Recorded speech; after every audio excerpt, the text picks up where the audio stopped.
இன உணர்வும் மான உணர்வும் கொண்டு இங்கே ஒரு சேர கூடி அமர்ந்திருக்கிற என் உயிர் சொந்தங்களே,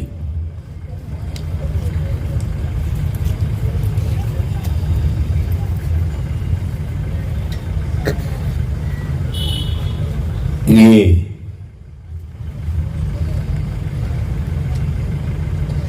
என்னுடைய அண்ணன் வினோத் அவர்கள் எடுத்து கூறியது போல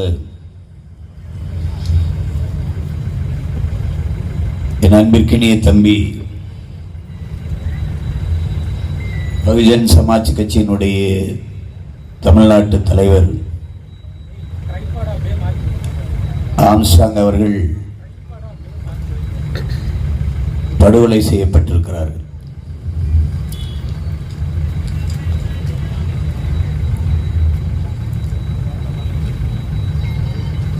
வளர்ந்து வரக்கூடிய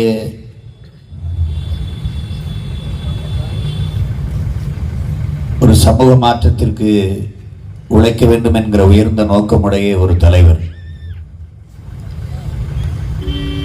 சமூக ஓர்மைக்கு பாடுபட வேண்டும் என்கிற புரிதல் கொண்ட ஒரு தலைவர்.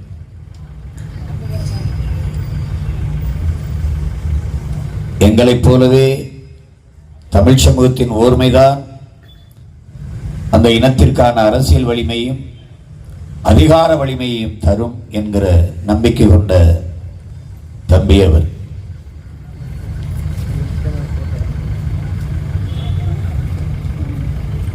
அவரும் நானும் சந்திக்கும் போது தர்க்கங்கள் நடக்கும். அவர் இந்திய தேசிய அரசியல், நான் தமிழ் தேசிய அரசியல். அப்ப வெவ்வேறு தளத்தில் இருந்தாலும் களத்தில் இருந்தாலும் நோக்கம் ஒன்றாக இருந்தது, தமிழ் சமூகத்தினுடைய உயர்வு, மேம்பாடு, முன்னேற்றம் என்பதில். அது இப்படி ஒரு நிகழ்வு நடந்தேறும் என்று கொஞ்சமும் நினைச்சு பார்க்கல. அது பெரிய துயரம்.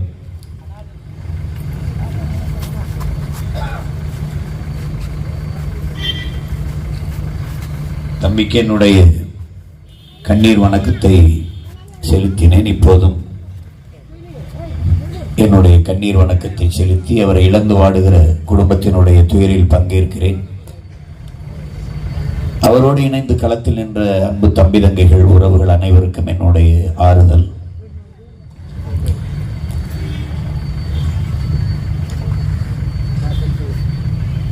கடந்த 31 நாட்களில் 133 படுகொலைகள் நடந்திருக்கிறது தமிழ்நாட்டில்.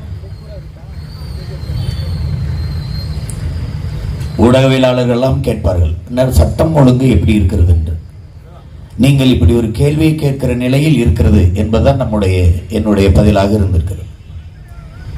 இது எங்கே ஒழுங்கு இருக்கிறது? மதிப்பிற்குரிய தமிழக முதல்வர் ஸ்டாலின் அவர்கள் ஆவேசமாக பேசுகிறார். எந்த கொம்பனாலும் ஒரு குறை சொல்ல முடியாத அளவிற்கு ஆட்சி செய்து கொண்டிருக்கிறேன் என்று. குறையை தவிர எதுவுமே சொல்ல முடியாத அளவிற்கு ஆட்சி செய்து கொண்டிருக்கிறீர்கள். அதுதான் உண்மை. நல்லா படிக்கும் போது நல்லா படிக்கிற மாணவர்களை முன்னிறுக்கில் இருக்க வைத்துவிட்டு இந்த சரியா படிக்காத மாணவர்களுக்கு, அதாவது எல்லாருக்கும் புரிய முடியாது சொன்னால் தத்தி மாணவர்கள், அவர்களுக்கு திரும்பி திரும்பி திரும்பி ஆசிரியர் சொல்லி சொல்லி கொடுத்து, பாடம் சொல்லி கொடுத்து, வீட்டு பாடம் கொடுத்து, முட்டிக்கால் போட வச்சு, மேசை மேலே ஏற வச்சு, பெரம்படி கொடுத்து, அம்மா அப்பா கூட்டிட்டு வான்னு சொல்லி எவ்வளவோ கண்டிச்சு பார்த்தோம். ஒன்று ஏர்லைன் ஒன்று தண்ணி தெளிச்சு விடுறதுன்னு இருக்குல்ல, இது என்ன பேசினாலும் ஏற போறதில்லை, போய் தொலை. அந்த மாதிரி என்ன சொன்னாலும் இது திருந்த போறதில்லை, மாற போறதில்லை, ஒன்றும் நடக்க போறதில்லை. அதனால நாம பேச்சு ஒரு பயனும் இல்லை. மேடையில் ஏறும் முன்னாடி எங்க அண்ணன் வினோத் அவர்கள், ஆதித்தமிழர் விடுதலை கட்சியினுடைய பொதுச் செயலர் ஒரு அலைபேசியில முரசொலியில ஒரு தலைப்பு செய்தி, சமூக நீதிக்கு எதிராக இருப்பவர்களுக்கு தக்க பாடம் புகட்டுங்கள், சரியான பாடம் புகட்டுங்கள். எதுல? விக்கிரவாண்டி தேர்தல். அதுக்கு தாயா இவ்வளவு பாடுபட்டுக்கிட்டு இருக்கோம். உங்களுக்கு சரியான பாடம் புகட்டணும்னு தான் இந்த பாடுபட்டு. மனச்சான்றுன்னு ஒண்ணு இருக்கா? சமூக நீதிக்கு எதிரானவர்களே நீங்க தான். தமிழர் நிலத்தில் தமிழ் சமூகத்தின் சமூக நீதிக்கு எதிரானவர்கள் திராவிட முன்னேற்ற கழகத்தை எத்தனை சான்றுகளோடு எடுத்து பேசிட்டோம். இவர்கள் கடைபிடித்துக் கொண்டிருப்பது சமூக அநீதி. பெண்ணிய உரிமை சரி, எத்தனை பெண்களுக்கு இடம், எத்தனை பெண்களுக்கு அமைச்சரவையில் இடம், பாராளுமன்றத்தில் எவ்வளவு, சட்டமன்ற உறுப்பினர்கள் எவ்வளவு, பேச்சு இல்லை, ஒண்ணும் கிடையாது. ஏதாவது ஒண்ணு சொல்லுங்க. கோனாரு நான், எனக்கு நாட்டிலே 2 அமைச்சர், உங்க வீட்டிலே 2 அமைச்சர், எவ்வளவு பெரிய சரியான இடப்பங்கீடு, சமூக நீதி. வீடு வீடாக எண்ணி காசு கொடுக்கிற முடியும் உங்களால், வீடு வீடாக எண்ணி சாதி எவ்வளவு, குடிகளின் கணக்கு எவ்வளவு எண்ணி சமூக நீதி அந்த இடஒதுக்கீடை பகிர்ந்தளிக்க முடியாதா? முடியும், எடுக்க மாட்டீர்கள். ஏன்? உங்களுக்கு நேரெதிரான கொள்கை எது? தமிழர்களை ஏமாற்றி, வீழ்த்தி, வஞ்சித்து, இனிப்பு பசப்பு வார்த்தைகளை பேசி ஆட்சி அதிகாரத்தில் இருக்க துடிப்பவர்கள் நீங்கள். உங்கள் கோட்பாடு என்பது தமிழ் பேரினத்தை எப்படியேனும் ஏமாற்றி ஆள வேண்டும் என்பது. அது திராவிட அரசியல். தமிழ் தேசிய அரசியல் என்பது மற்ற மொழிவழி தேசியனங்களை போல எண்ணினமும் வாழ வேண்டும் என்பது. இது ரெண்டுக்கும் நிறைய தூரம் இருக்கு. இந்த போராட்டம் தான் இப்போது நடந்துகிட்டு இருக்கு. அது இன்னும் 2 ஆண்டுகளில் அதிதீவிரம் அடையும். ஏன் சுனாமி போல, புயல் போல வேகம் எடுத்து கூட மையம் கொள்ளும்.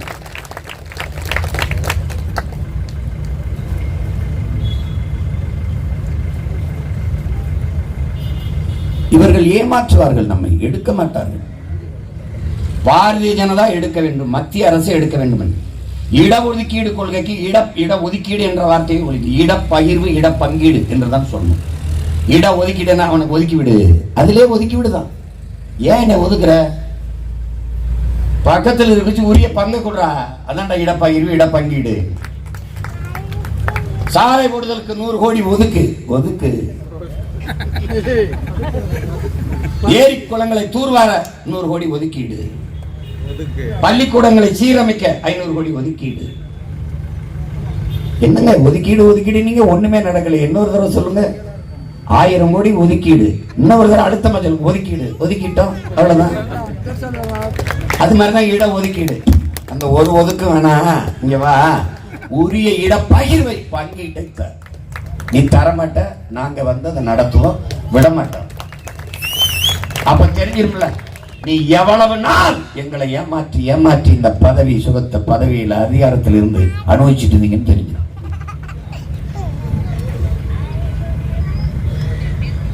செய்ய மாட்டார்கள். எப்படிலாம் பேசுறாங்க பாருங்க. எது சமூக நீதி காவலர்கள் போல சமூக நீதிக்கு எதிரானவர்களுக்கு தக்க பாடம் புகட்டுங்கள். நம்ம புகட்டணும். என்றாவது ஒரு நாள் அவர்களுக்கு புகட்டி, இந்த கள்ளச்சாராயத்தில் ஒரு பாக்கெட்டை ஊட்டி அதையும் புகட்டி தூக்கிட்டு போகும்போது நம்ம பறை அடிச்சு ஆடி வெறி கொண்டு ஆடி கொண்டு போய் புதைக்கின்றாங்க. கொஞ்சம் நஞ்ச கோமா நெஞ்சுக்குள்ள இருக்குன்னு நினைக்கிறேன் நீ. மூளை சின்னது, வேலை ரொம்ப. என்ன சொல்லுவான், சீக்கிரம் பேசிட்டு வச்சுருங்க, எனக்கு கொஞ்சோண்டு மூளை, நிறைய வேலை, சாப்பிடாதீங்க, என் நேரத்தை சாப்பிடுங்க, எதுக்கு நீங்க பாருங்க, என் சாப்பாடு அதை கூட நீங்க சாப்பிடுங்க, என் நேரத்தையும் மூளையும் சாப்பிடாதீங்க, கொஞ்சம் தான் விட்டு நம்ம அந்த மாதிரி அவ்வளவு வேலை. என்னுடைய அன்பு தம்பி சிவன் செல்லமுத்தவர்கள் ஏற்கனவே என் தம்பி அற்புதராஜ் எப்படி மிரட்டித்தான் அவன் வேலை செய்ய விட்டு கடைசியாக அவர் 2 வருஷம் அவன் எந்த திருச்சபையிலும் போய் ஜெபம் பண்ண முடியாது, பிரேயர் நடத்த முடியாது. அவனை ஒதுக்கி வச்சிருந்தாங்க. திருப்பி இப்ப சேர்ந்து அவனை அமைதிப்படுத்திட்டாங்க. இப்ப அடுத்த குறி என் தம்பி சிவன் செல்லமுத்துக்கு வந்திருக்கேன். நான் என் தம்பிக்கு ஒன்று சொல்லுவேன். ஒரு நாட்டில், அந்த நாட்டில் வாழுகிற மக்களுக்கு நல்ல அரசியலை கற்பிப்பதை விட ஆகச் சிறந்த கல்வியோ ஆக புனிதமான இறைப்பணியோ ஒன்றும் இருக்க முடியாது. நீங்கள் மரக்கன்றுகளை நடுகிறீர்கள், சேவை. நீங்கள் வயது முதிர்ந்தவர்களை, பெற்றோர்களால் கைவிடப்பட்டவர்களை பாதுகாக்கிறீர்கள், பராமரிக்கிறீர்கள், சேவை. பெற்றோர்களால் கைவிடப்பட்ட குழந்தைகள், அனாதை குழந்தைகள், ஆதரவற்ற குழந்தைகளை பார்த்துக் கொள்கிறீர்கள், பராமரிக்கிறீர்கள், உணவு உடை அளிக்கிறீர்கள், சேவை, பாராட்டுகள். படிக்க முடியாத சிறுவர்கள் சிறுமிகள் ஏழை மாணவர்களுக்கு உதவி செய்து படிக்க வைக்கிறீர்கள், பெரிய சேவைதான். ஆனால் இது எல்லாவற்றையும் விட பெரிய சேவை ஒன்று இருக்கிறது என் உடன் பிறந்தார்களே. நல்ல அரசியலை உருவாக்குவதும் நல்ல அரசை அமைய செய்வது. இந்த நல்ல அரசியலை உருவாக்கி நல்ல அரசை அமைய செய்து விட்டால் இந்த சேவைகள் அவசியம் இல்லை. அந்த அரசே அந்த சேவையை செய்யும். நாங்கள் செய்வோம், நீங்கள் பார்க்கத்தான் போகிறீர்கள். பெற்றோர்களை பராமரிக்காது முதியோர் இல்லத்தில் சேர்த்து விட்டால் அவர்களுக்கு மின்சாரம் நீர் இணைப்பு துண்டிக்கப்படும்.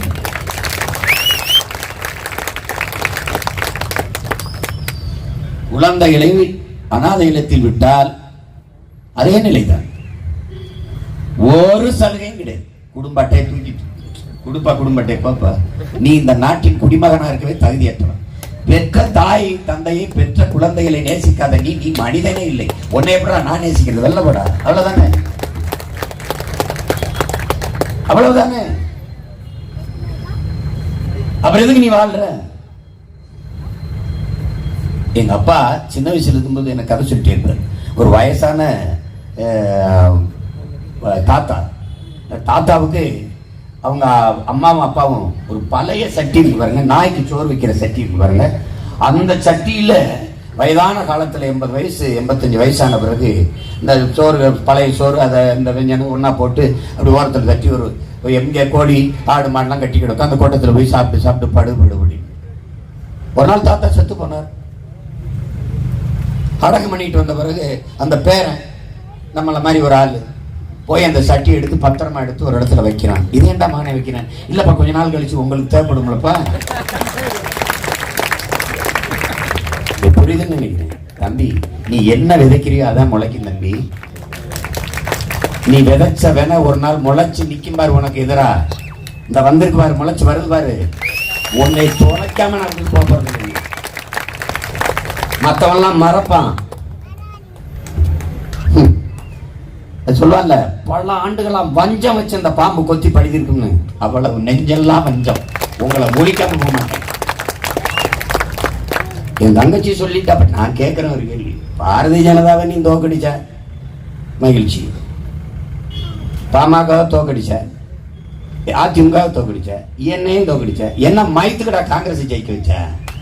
சொல்லு. எதற்காக காங்கிரஸை வெல்ல வைத்தீர்கள்? எதற்காக திமுக வாக்களித்தீர்கள்? ஒரு காரணம் சொல்லுங்க. ஒரு காரணம். ஆகச் சிறந்த ஆட்சி அதற்காக செலுத்தினோம். காங்கிரஸ் எதற்காக? கச்சத்தீவை எடுத்துக் கொடுத்ததற்காகவா? காவிரி நதிநீரை பறிகொடுத்ததற்காகவா? முல்லை பெரியாற்று நதிநீர் உரிமைக்கு நிற்காதற்காகவா? தர மறுப்பதற்காகவா?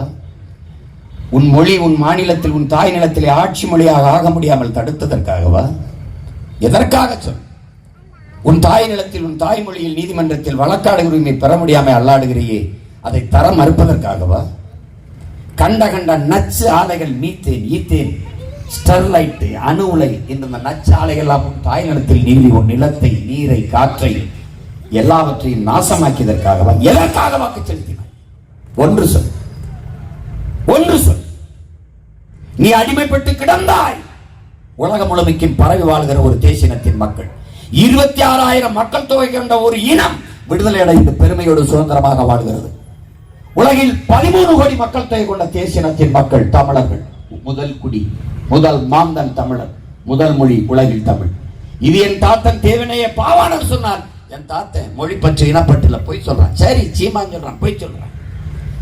அமெரிக்காவின் மொழியில் ஆய்வறிஞர் அலெக்ஸ் குரியர் சொல்றான், உலகில் முதலாக தோன்றிய மனிதன் தமிழ், முதலாக தமிழன், அவன் பேசிய முதல் மொழி தமிழ். இருக்காரு உயிரோட போய் கேட்டுவார். உனக்கு எதையும் உள்ளவன் சொன்னா கேட்க மாட்டேன், அடுத்தவன் சொல்லணும். எங்க அப்பா நம்மாழ்வார் ஆரோவில் பர்னாடி கிளார்க்னு ஒருத்தர், அவர் இயற்கை வேளாண் அறிஞர் தான். மாசானுகு புக்காக்கோ இல்ல, இந்த மாசானுகோ புக்காக்கோ அப்படின்னா அவன் சொல்லியிருக்கான். ஜப்பான்காரனா அவன் சரியா தான் சொல்லியிருப்பான். பர்னாடி கிளார்க் வெள்ளக்காரன். எங்கள் அப்பா போய் அந்த வகுப்பில் போய் பார்த்தா அவருக்கு தெரிஞ்சது தான் அவன் சொல்கிறான், திருப்பி சொல்கிறாரு. அதை திருப்பி நமக்கு சொல்லும்போது இந்த பெர்னாட்டி கிளார்க்கு சொன்னான், மாசானு புக்காக்க சொன்னான்னு அவர் சொல்கிறார். மகனை இப்படியே சொல்லிட்டு இருந்தோம்னா எல்லாத்துக்குமே நம்ம கருத்தையுமே வெள்ளைக்காரன் சொன்னான்னு சொன்னா தாண்டா அவன் கேட்பான். அதனால நான் சொல்கிறேன், நான் சொல்கிறேன் அப்படின்னு சொல்லணும்.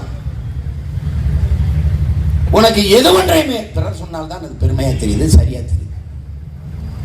உலகத்துல எதுல நீ குறைஞ்சிட்ட? உன்னைய தாண்டி நீ கொடுத்த அறிவுதான். மாசான புக்காக்க ஒற்றை வைக்கல் புரட்சி அப்பா அப்படி 2000 ஆண்டுகளுக்கு முன்பு எங்கள் நிலத்திற்கு எங்கள் நாட்டிற்கு வேளாண்மை எப்படி செய்வது என்று கற்றுக் கொடுக்க தமிழர்கள் வந்தார்கள். அவர்கள் மொழியில் இருந்த கலை சொற்கள் வேர் சொற்களை எடுத்து எங்கள் மொழியை செழுமைப்படுத்திக் கொண்டோம். யாரு? சுஷ்மகோனங்கிற ஜப்பான் மொழியியல் அறிஞர் சொல்றான். அப்ப மாசானு புக்காக்க ஒரு பரம்பரைக்கே வேளாண்மை எப்படி செய்யணும்னு கத்து கொடுத்தவன் தமிழ. போட்டு குழப்பி கூடாது. என் தம்பி சிவன் சொல்லமத்துக்கு சொல்வேன், ஓ அண்ணன் இல்ல அங்கேயே கழட்டி போட்டு வா, அந்த மாதிரி ஜீன்ஸ் பண்ணி டி ஷர்ட்டை போட்டுவா, பிரசங்கம் பண்ண பிரசங்கம் பரப்புரை செய், வகுப்படு, நல்ல அரசியலை போதி, இறைமகன் இயேசு உன்னை ரொம்ப ரிச்சிப்பார், ரொம்ப ஆசீர்வதிப்பார், ரொம்ப மகிழ்வார். அதே மாதிரி எங்க ஐயா சாமி ஏசாரு பாருங்க, தம்பி ஒரு அமைப்புக்குள்ள இருக்கிறதுனால சில ஐயா சொல்றாரு பாரு, நான் சுதந்திரமா இருக்கேன், நானே முடிவெடுக்கிறேன், நான் சீமான் ஆதரிப்பேன். இப்ப தெரியுதா நான் ஏன் தடிச்சு நிக்கிறேன்ட்டு. அவர் கோச்சு பாரோ, அடுத்த தடவை சீட்டு கொடுப்பாரோ, அடுத்த தடவை நம்மளை விட்டுட்டு போயிடுவாரு. போட கபடி விளையாடும் போது எங்க அண்ணன் வீட்டுல சாப்பிட்டேன், பாண்டி வீட்டுல. இவங்க சொல்ற சமூக அமைப்புப்படி அவர் தாழ்ந்தவர், அவரை விட தாழ்ந்தவன் நான் தான்.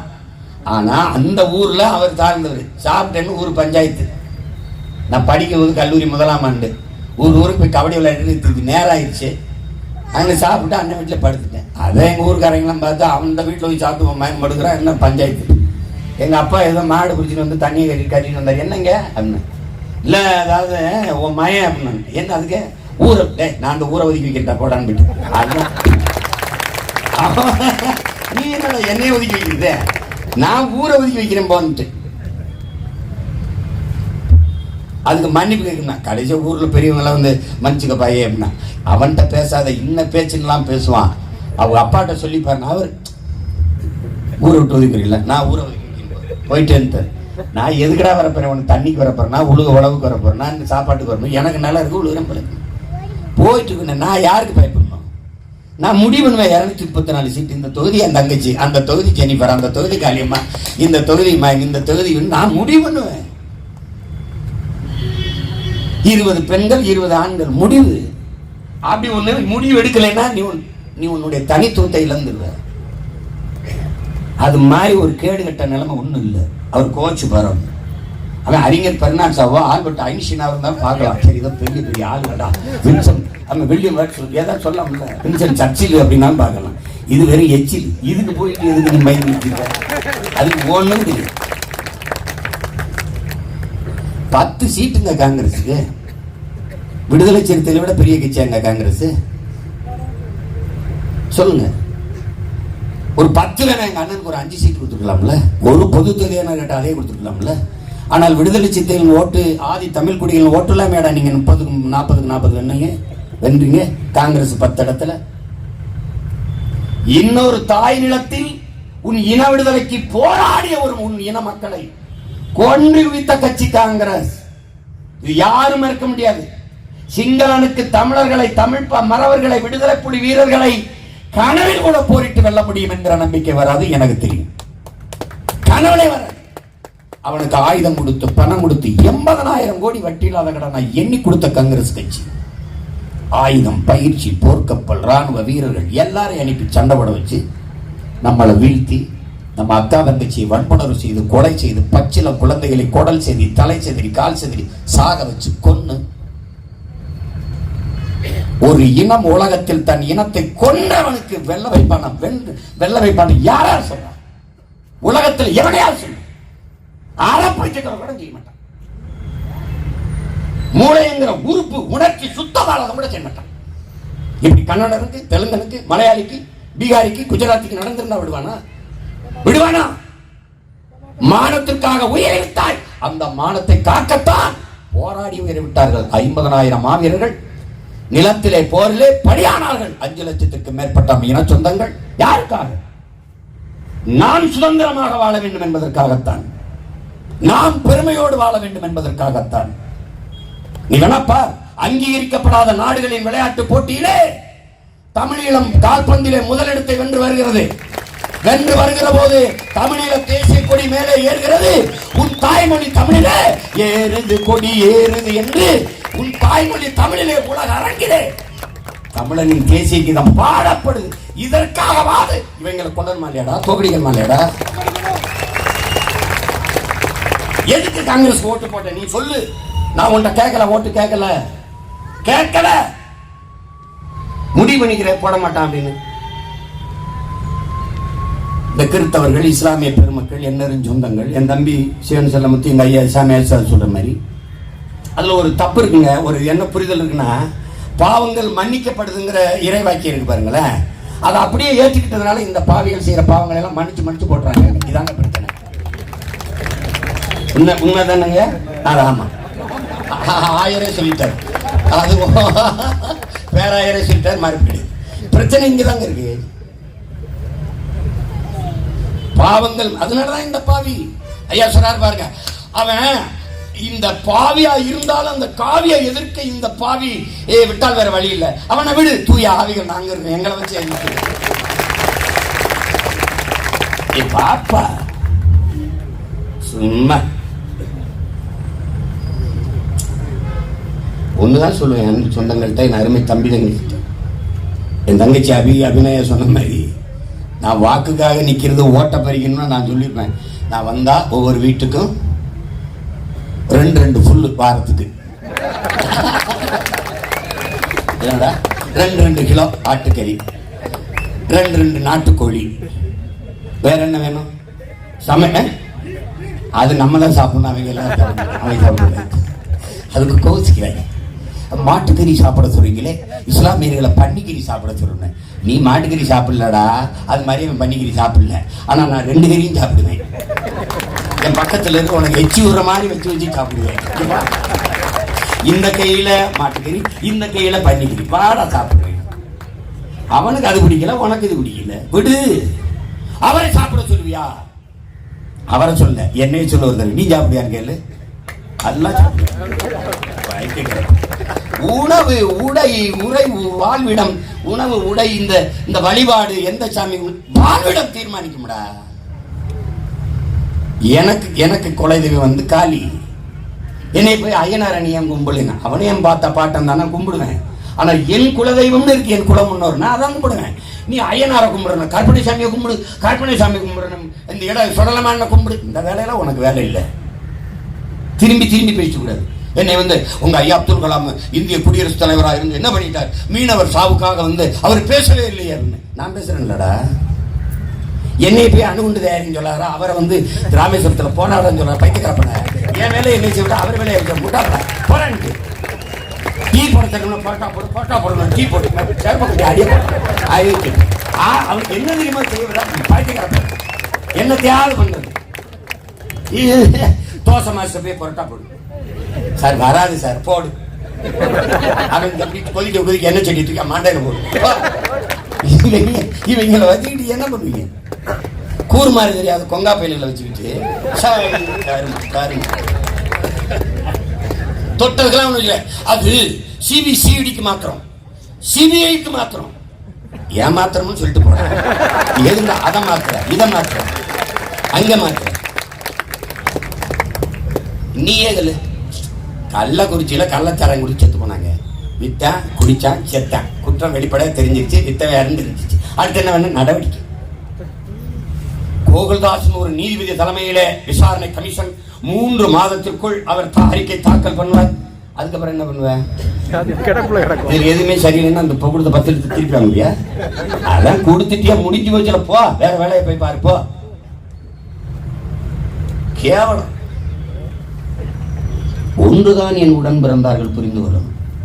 அறிவு சிறந்த பெருமக்களே, என்னிலும் இளைய என் தம்பி தங்கைகளை எதிர்கால என் தமிழ் சமூகத்தை புரட்சிகர வளமையும் வலிமை மிக்க சமூகமாக மாற்றி படைக்க இருக்கிற இளைய தலைமுறை புரட்சியாளர்களே, உங்களுக்கு உங்கள் அண்ணன் சொல்லுவேன், நீங்க வரலாற்றின் பாதையில் பயணிக்கணும். நமக்கு மேலோங்கி நிற்பது எது? மனச்சான்றை இதயத்தில் கை வைத்துக் கொண்டு மூளை அழித்து சிந்திக்கணும். நம்மிடத்தில் மேலோங்கி நிற்பது எது? சாதி மத உணர்ச்சி.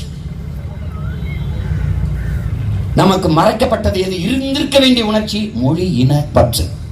இப்ப மேலோங்கி நிற்பது சாதி மத பற்று.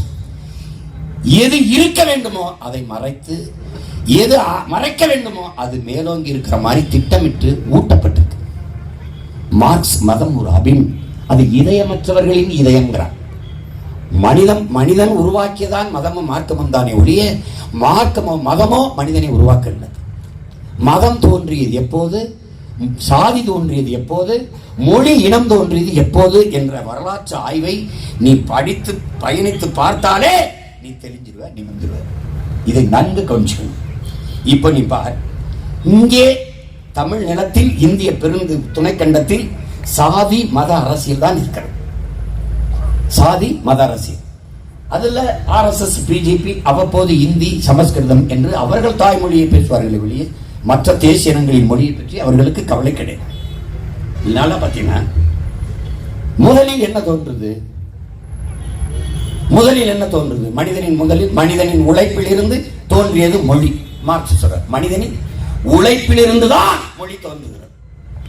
ஒரு இடத்துல நான் வேலை செஞ்சுக்கிட்டு இருக்கேன், அங்கே என் தங்கச்சி வேலை செஞ்சுக்கிட்டு இருக்கு, அங்க எங்க அம்மா, அங்க என் பெரியப்பா சித்தப்பா, அவ கூப்பிடு ஒரு ஒளியை எழுப்புறேன், ஒரு சத்தத்தை எழுப்புறேன் அப்படின்ற இந்த சத்தம் எல்லாம் இன்று வரை தமிழில் இருப்பதாலேயே தமிழ் ஆதி மொழி முதல் மொழி என்று உலகம்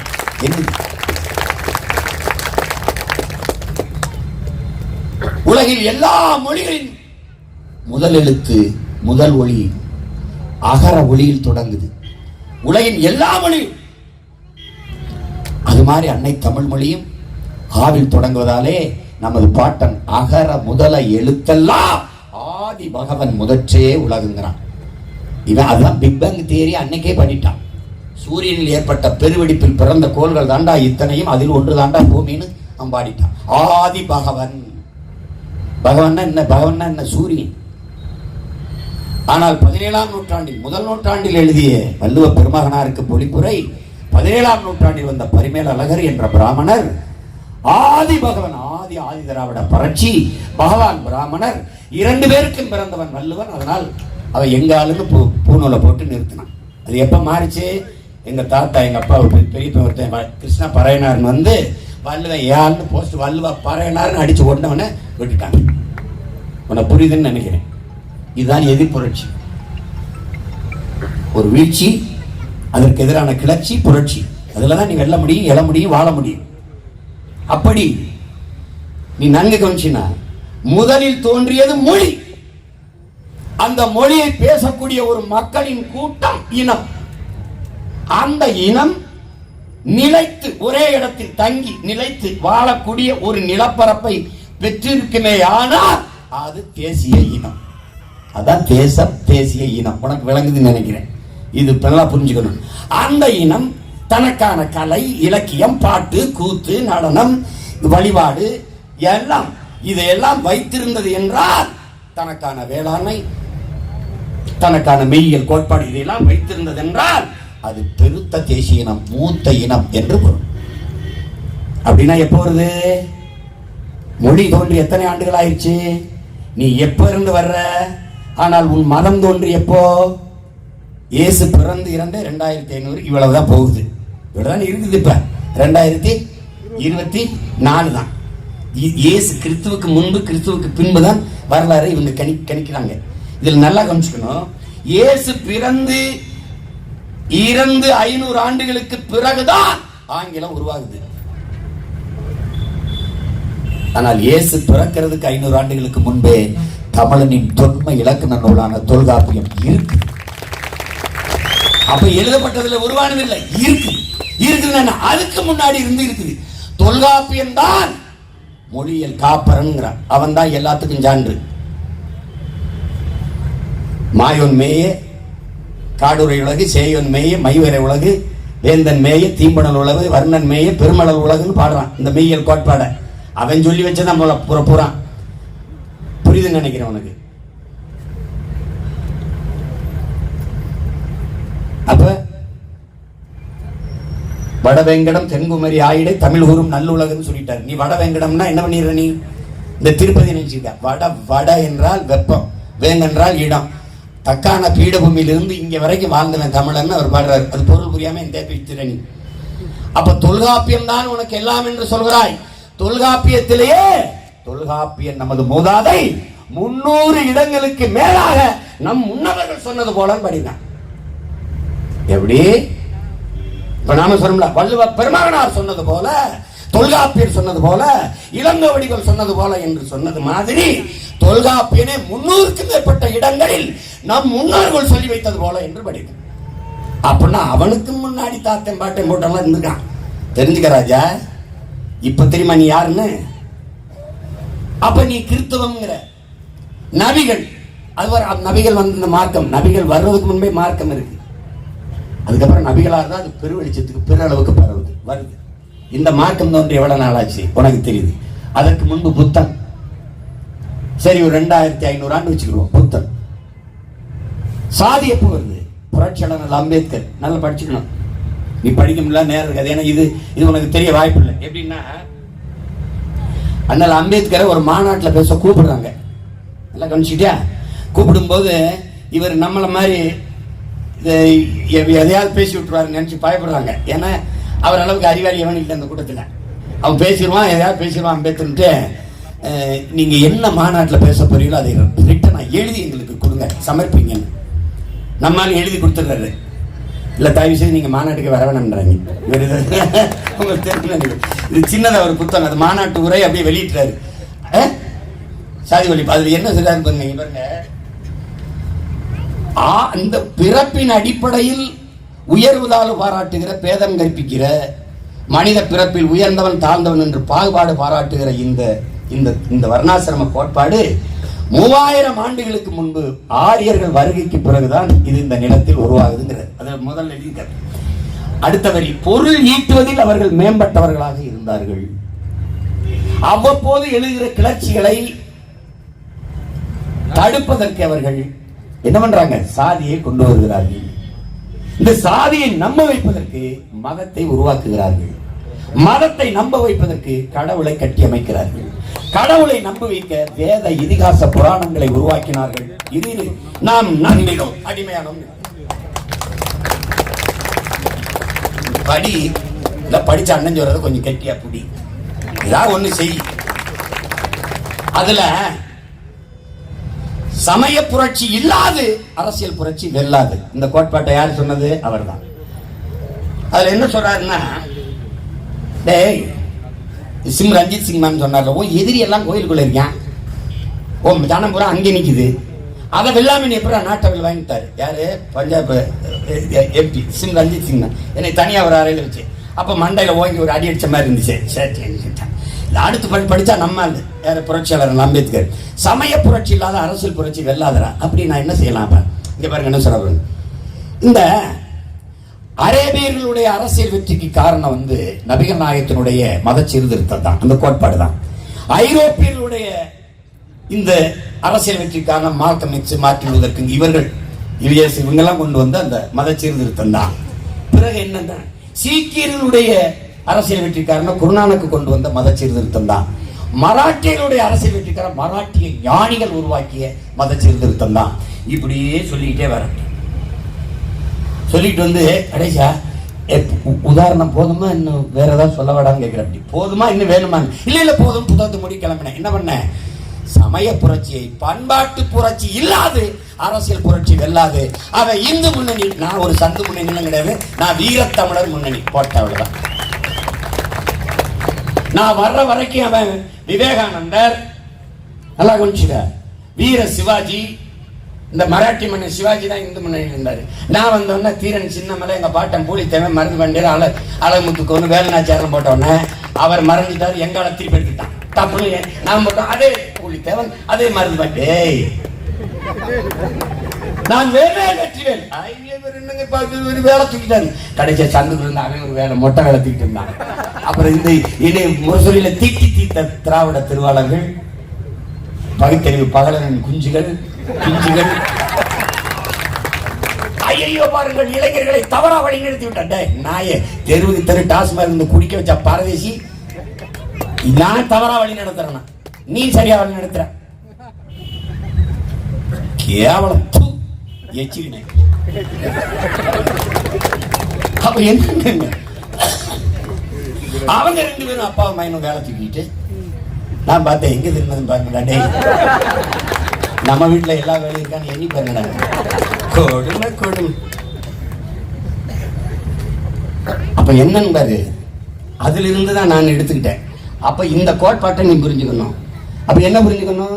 இடைவந்த சாதி நல்ல நுட்பமா விளைக்கிறேன். உடன் பிறந்தவனே எவனும் சொல்ல மாட்டான். என் தாய் மீது, என் தமிழின் மீது, என் தலைவன் மீது ஆண்டிட்டு சொல்றேன். உன் அண்ணனை விட்டா எவனும் உன் மேல அன்பு கொண்டு அக்கறையோடு கற்பிக்க மாட்டான். ஏமாத்த நினைப்பா. நான் இந்த நிலையிலிருந்து எல்லாத்தையும் மாத்த நினைக்கிறேன். நீ போடு, போடாம போ. ஆனால் எனக்கு ஒரு மனநிறைவு இருக்கும். நான் என் தம்பிக்கு மாயிட்டு சொன்னேன், என் மரணம் எனக்கு வலிக்க. ஏன்? நான் மரணப்படுகையிலிருந்து உயிர் பிதுங்கி போகும்போது என் கடமையை நான் செஞ்சுட்டேன். இந்த இனத்தில் பிறந்ததற்கான என் பிறவி பயனை வேலையை நான் செஞ்சேன். இதைத்தான் என் தலைவன் செஞ்சான். அவன் பிள்ளை நான் செய்யறேன்.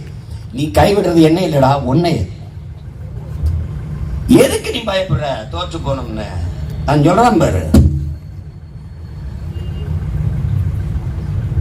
நம்மை வீழ்த்துவதற்கு தோல்விக்கு ஒரு தகுதி வருது உண்டென்றால், தோல்வியை வீழ்த்துவதற்கு நமக்கு ஒரு தகுதி வராமலா போயிரும்?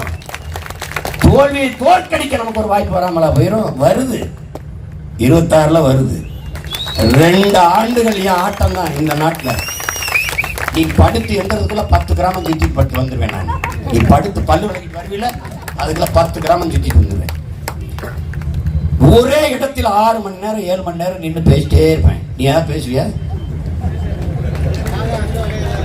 இந்தியாவில் ஒரு தலைவர் கொண்டார். யாராவது பேசு. என் மக்கள்கிட்ட அக்கறையோடு உலக அரசியல்னா என்ன, பொருளாதாரம்னா என்ன, இலக்கியம்னா என்ன, வரலாறுனா என்ன, சுற்றுச்சூழல்னா என்ன, நீரின் தேவை என்ன, மலைகள் காடுகளின் தேவை என்ன, ஏதாவது சொல்லு பாப்பா. அக்கறை கிடையாது, பாசம் கிடையாது, அன்பு கிடையாது, நேசம் கிடையாது, எல்லாம் மோசம், நாசம். நம்ம கோட்பாடு என்ன? சர்வைவல் ஆஃப் ஃபிட்டஸ்ட், தகுதி உள்ளவை தப்பி பிழைக்கும். டார்வின், சார்லஸ் டார்வின் தான் சொல்றாரு, தகுதி உள்ளவை தப்பி பிழைக்கும். எங்க தலைவர்? வல்லவன் வெல்வான். எவன் வலிமை உள்ளவனோ அவன் வெல்வான். ஆனால் மாசானுவப்புக்காக நேரெதிர இருக்காரு. வலியது வாழும், மெலியது எளியது சாகும் என்ற கோட்பாட்டை நான் எதிர்க்கிறேன். ஏன்? இந்த தத்துவத்தை ஏற்றதனால் தாண்டா உலகம் வர நாடுகள் இவ்வளவு ஆயுத குவிப்பில் ஈடுபடுதுங்கிறது. அதே நீ யோசிக்கணும்ல. போர் என்று உலகில் எந்த உயிரினத்திலும் கிடையாதுடா மனிதனை தவிர. புலி போர் நடத்துதா? சிங்கம் போர் நடத்துதா? வாங்கடா சிங்கம், சிங்கத்துக்கும் புலிகளுக்கும் சண்டடா, டே போடுறான். அப்படி ஒண்ணும் கிடையாது. எந்த விலங்கடா ஆஸ்பத்திரி கட்டுது? எந்த விலங்கடா? ஒண்ணும் கிடையாது. இறையை விரட்டி வேட்டையாடி திங்குது, பச்சையா திங்குது. அதுக்கு என்ன கொலஸ்ட்ரால் வந்து நெஞ்சு அடைக்க மாட்டுது, சுகர் வர மாட்டேது, சர்க்கரை நோய் வர மாட்டேது, ஹார்ட் அட்டாக் வர மாட்டேது. உட்கார்ந்த இடத்துல தின்னுட்டு கார்ல ஏறிக்கிட்டு கார்ல போய்கிட்டு கார்ல வந்துட்டு ஏசில இருந்துட்டு படுத்துக்கிட்டு நடக்கிறது. பறவையின் குணம் பறப்பது, விலங்கின் குணம் நடப்பது, ஓடுவது, ஓடி இறையிட்டுவது. மனிதனின் குணம் நடப்பது, அவன் இயல்பு. இப்ப நடக்கிறத மருத்துவ பயிற்சி. எவ்ரிடே மார்னிங் ஒரு 20 minutes ப்ளீஸ் வாக்.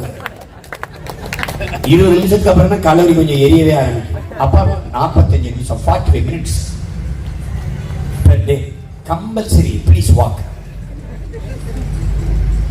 அவன் குணத்தை நடக்கிறது மனித இயல்புங்க. அதையே மருத்துவமா செஞ்சுக்கிட்டு இருக்காங்க. நம்ம சொன்னால இயற்கை வேளாண்மை, வேளாண்மை இயற்கை தாண்டா பிரதேசி.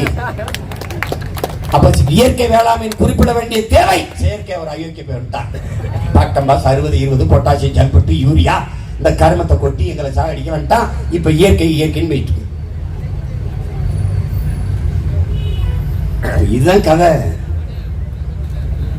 சிக்கல் எங்க இருக்குன்னு புரிஞ்சுக்கணும்.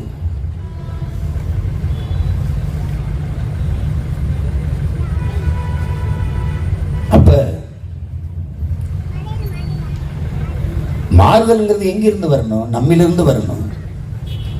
மண்ணை வெல்வதற்கு முன்பு மக்களின் மனதை வெல்லணும். அதுக்கு என்ன பண்ணணும்? திரும்ப திரும்ப திரும்ப திரும்ப சொல்லணும். இனிய சொல் இரும்பு கதவையும் திறக்குங்கிறார். திரும்ப திரும்ப சொல்லிட்டே இருக்கணும். நான் உனக்கு ஒண்ணு சொல்றேங்க. ஒரு மாணவன் பாட்டு கத்துக்கணும்னு விரும்புறான். அவங்க அப்பா ஒண்ணி சேர்த்து விடுறாரு. அந்த பாட்டு ஆசிரியர் பாட்டு சொல்லிக் கொடுக்கிற ஆசிரியர் பெருமகன் ஒரே ஒரு பாட்டை 6 மாசம் போயிட்டு இருக்கிறது. இவன் எரிச்சல் அடையா. ஐயோ அதே என்ன இதையே 6 மாசமா பாப்பா. அவருக்கு எரிச்சலா தான் இருக்கு. அவனுக்கு அவர் அதை பத்தி கவலை இல்லை. இதே இதான் பாடம், இதான் பாடம், இதான் பாடம், இதான் பாடம். 6 மாசமா ஒரே பாட்டுங்க. இப்ப பாட்டு போட்டீங்க. இந்த சூப்பர் சிங்கரு, இந்த சரிகமாப்பா, இந்த சி தமிழ், இந்த விஜய் டிவி ஒரு பாட்டு போட்டிக்கு போயிட்டாங்க. என்னென்னமா பாட்டா அவன் பாடுறான். இவன் இந்த ஒரு பாட்டை தாங்க பாடுறான். ஆனா பாட்டா பாடுறாங்க, பிரமாதமா பாடுறான். மொத்த பேர் இந்த எழுதிட்டான். ஏன்னா அவ்வளவு அழகா பயிற்சி எடுத்து 6 மாசமா ஒரே பயிற்சி தாங்க. அவனை மிஞ்சல அவன் தாங்க முதல் பரிசு. அதனாலதான் என்ன சொல்றது, திரும்ப திரும்ப சொல்லணும். புருசிலிட்ட கேக்குறாங்க, யாரை பார்த்து உனக்கு பயம்? பெரிய வித்தக்காரன் நல்லா கிக் அடிப்பான், நல்லா பஞ்சடிப்பான், நல்லா, அதெல்லாம் அவனை பார்த்து பயம் இல்லை. ஒரு டெக்னிக்கை, ஒரு நுட்பத்தை 1000 முறை பயிற்சி எடுக்கிறவனை பார்த்தால் எனக்கு பயம்ங்கிறான். நல்லா விளங்கணும். இந்த குத்துறதைய 1000 முறை பயிற்சி எடுக்கிறவன் எவனோ அவனை பார்த்தா எனக்கு பயம்ங்கிறான். அதனாலதான் நான் என்ன சொல்றேன், 1000 முறை சொல்லிக்கிட்டே இருக்கு, சொல்லிக்கிட்டே இரு, சொல்லிக்கிட்டே இரு. ஒரு ஞானிகிட்ட போய், ஏன் ஞானி ஒரே பாடத்தை நடந்துக்கிட்டு இருக்கீங்க? அவனுக்கு டேய் இதை உள்வாங்கிட்டானா அவன் செயல்படுத்த தொடங்கிடுவான். அப்புறம் வேற பாடத்துக்கு போகலாம். அவன் இன்னும் செயல்படவே இல்லையே. நான் 13 வருஷமா போயிட்டு இருக்கேன். அதுல இந்த 2016 தேர்தலுக்கு வந்தேன். நானும் எனக்கு வாழ்க்கை இல்லை, வாக்கு இல்லை, வருங்கால பிள்ளைகளின் வாழ்க்கை வாழ்க்கை வாழ்க்கை வாழ்க்கை வாழ்க்கைன்னு பல தடவை கத்திட்டு இருக்கோம். ஆனா இன்னும் காதல விழலையே, செயலாகலையே. செயலாயிடுச்சுன்னா அடுத்து வேற வேலை. என்ன சொல்றான், நீ வெல்கிற வரை பேசிக்கொண்டே இருக்கணும். வென்று விட்டால் பேசுறதுக்கு உனக்கு நேரம் இருக்கக்கூடாது, செயல்படணுங்கிறான். இந்த 2-3 ஆண்டுக்கு தான் பேசுவான். அதுக்கப்புறம் இருங்க வேலை இருக்கு. அப்ப என்னப்பா உன் பிரச்சனை? மக்கள் பிரச்சனையோட இருக்கணும். மக்கள் அரசியலுக்கு போயிடணும். மக்களின் நலன் சார்ந்து சிந்திக்கணும். அப்ப என்ன பண்ணும்? இங்கே மதம் ஆட்சி செய்கிறது, அரசே மத அரசாக நிறுவப்படுகிறது. எவ்வளவு பெரிய ஆபத்து பாரு. நீ ஒரு கோட்பாடு வச்சிருக்க, குறிப்பா கிறிஸ்தவ இஸ்லாமிய மக்கள், அடித்தட்டு மக்கள், உழைக்கும் மக்கள், நீங்க பிஜேபி மதவாத சக்திங்கிறீங்க. அப்ப காங்கிரஸ் மிதவாத சக்தியா? சேம் பிளட்ரா, சேம் பிளட். அவன் சாவுண்டு இந்துத்துவா, இவன் சாப்பிட்டு Hindutva. We are all Hindus, BJP. Yes, we are all Hindus, Congress. அவன் பாபர் மசூதியை இடிப்பான், காங்கிரஸ் இடிக்க அனுமதிக்கும். அவன் அடிக்கல் நாட்டுவான், கங்கராச்சுலேஷன். பாபர் மசூதிக்கு தீர்ப்பு எப்படி வந்தாலும் அப்படி ஏற்றுக்கொள்ளுங்கள். மொத்த பேரும் பேசுவான். இல்லை என்றால் ரத்த ஆறு ஓடும், பெரும் கலவர வெடிக்கும். இந்தியாவில ஒரே ஒரு மகன் தான் பிரபாகரன் பிள்ளை. நான் ரத்தம் சிந்துற உயிர் கூட போகட்டும், ஆனால் செத்து கூட நான் விழுகிற ரத்தம் சிந்துறேன். எனக்கு தீர்ப்பு வேண்டாம், நீதியை கொடுன்னு கேட்டவன் நான் ஒருத்தன் தான். நீ தீர்ப்பு தான் சொல்லி. ராமர் பிறந்ததற்கோ வாழ்ந்ததற்கோ இறந்ததற்கோ அங்கே எந்த தொல்பொருள் சான்றோ வரலாற்று சான்றோ இல்லை. யார் சொன்னது? நீதிபதி. ஆனால் பிறந்தார், வாழ்ந்தார், அங்கே இறந்தார் என்று நம்பப்படுகிறது. அதனால் நம்பிக்கையின் அடிப்படையிலே தீர்ப்பு. எப்படி? எவ்வளவு பெரிய சிக்கலுக்கு ஒரு நாட்டின் உயர்ந்த நீதி நம்பிக்கையின் அடிப்படையில் தீர்ப்பு. அப்போது முத்தலாக்கு தடை சட்டம், அது எப்படி? சட்டத்தின் அடிப்படையில் தீர்ப்பு. அதுவும் அந்த இனம், அந்த மக்களினுடைய நம்பிக்கை தானே. அதுவும் நம்பிக்கையின் அடிப்படையில் தீர்ப்பு சொல்ல வேண்டியதானே. இதுதான் பாசிசம். பாசிசம் என்ன தெரியுமா? இதுதான் பாசிசம். இது காங்கிரசின் நிலைப்பாடு, ஐயா ஸ்டாலினின் கருத்து நிலைப்பாடு, பாபர் மசூதி தீர்ப்பிலே அவர் நிலைப்பாடு.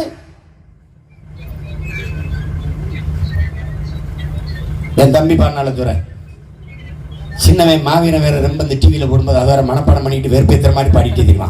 ஸ்டாலின் தவறாரு, விடியல போறாரு, அதுதான் மக்களோட முடிவு. நான் போய் சொன்னேன், அவ்வளவுதான் முடிஞ்சிருது, அவ்வளவுதான் மக்களோட முடிவு. அந்த பாட்டு எவ்வளவு சரியா இருக்க மாட்டேன். மக்களோட முடிவு அவ்வளவுதான். விடிவு அவருக்கு, அவர் வீட்டுக்கு, முடிவு நமக்கு, நம் நாட்டுக்கு. நல்லா கவனிச்சுக்க. நீ முதல்ல தெளிவட. அரசியல்னா என்னன்னு புரிஞ்சுக்க. உலக அரசியலை பார், உலக அரசு நாடுகளின் நிர்வாகத்தை பார். அதுக்கப்புறம் என்னை ஒரு தடவை பார். எனக்கு போடலான்னா போடு, இல்லைன்னா அவங்களுக்கு தான் போடலாம், தாராளமா போடு. எனக்கு ஒன்றும் பிரச்சனை இல்லை, ஒரு பிரச்சனை எனக்கு ஒன்றும் இல்லை, ஒன்றும் கிடையாது. மதம் எப்படி நாட்டை ஆளலாம்? எப்படி ஆளலாம்? காந்தி சொல்றான், நான் இந்து மதம் சார்ந்தவன், என் மதத்துக்காக என் உயிரை கூட கொடுப்பேன்.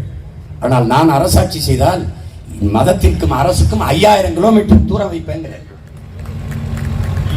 இங்கே மதம் அரசாளக்கூடாது. என் உடன் பிறந்தவனே, அதை கடந்த மனிதம்தான் புனிதம். அந்த மனிதம் தான் அரசாளணும்.